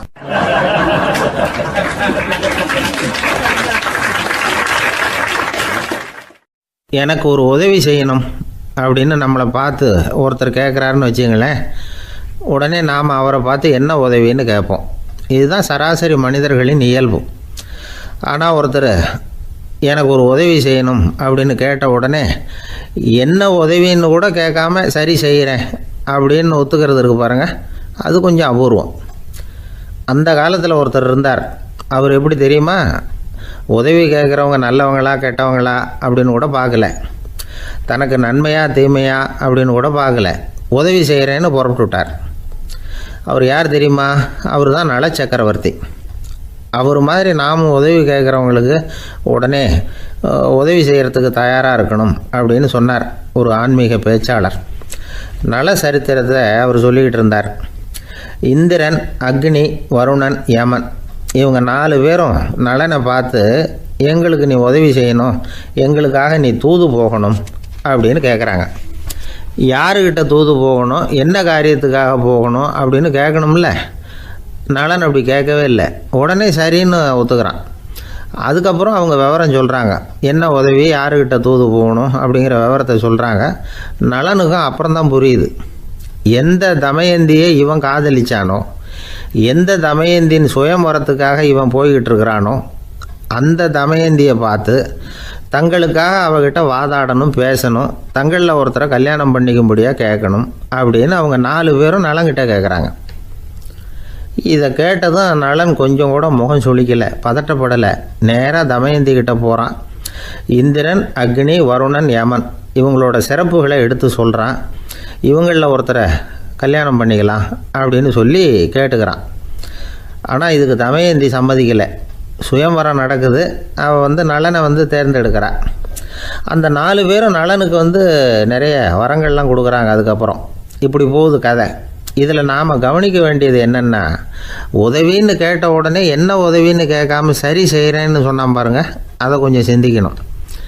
செய்கிறேன்னு ஒத்துக்கிட்டதுக்கு அப்புறம் அது என்ன உதவின்னு தெரிஞ்சும் முகம் சுளிக்காமல் அதை செஞ்சான் பாருங்கள், அதையும் கொஞ்சம் சிந்திக்கணும்.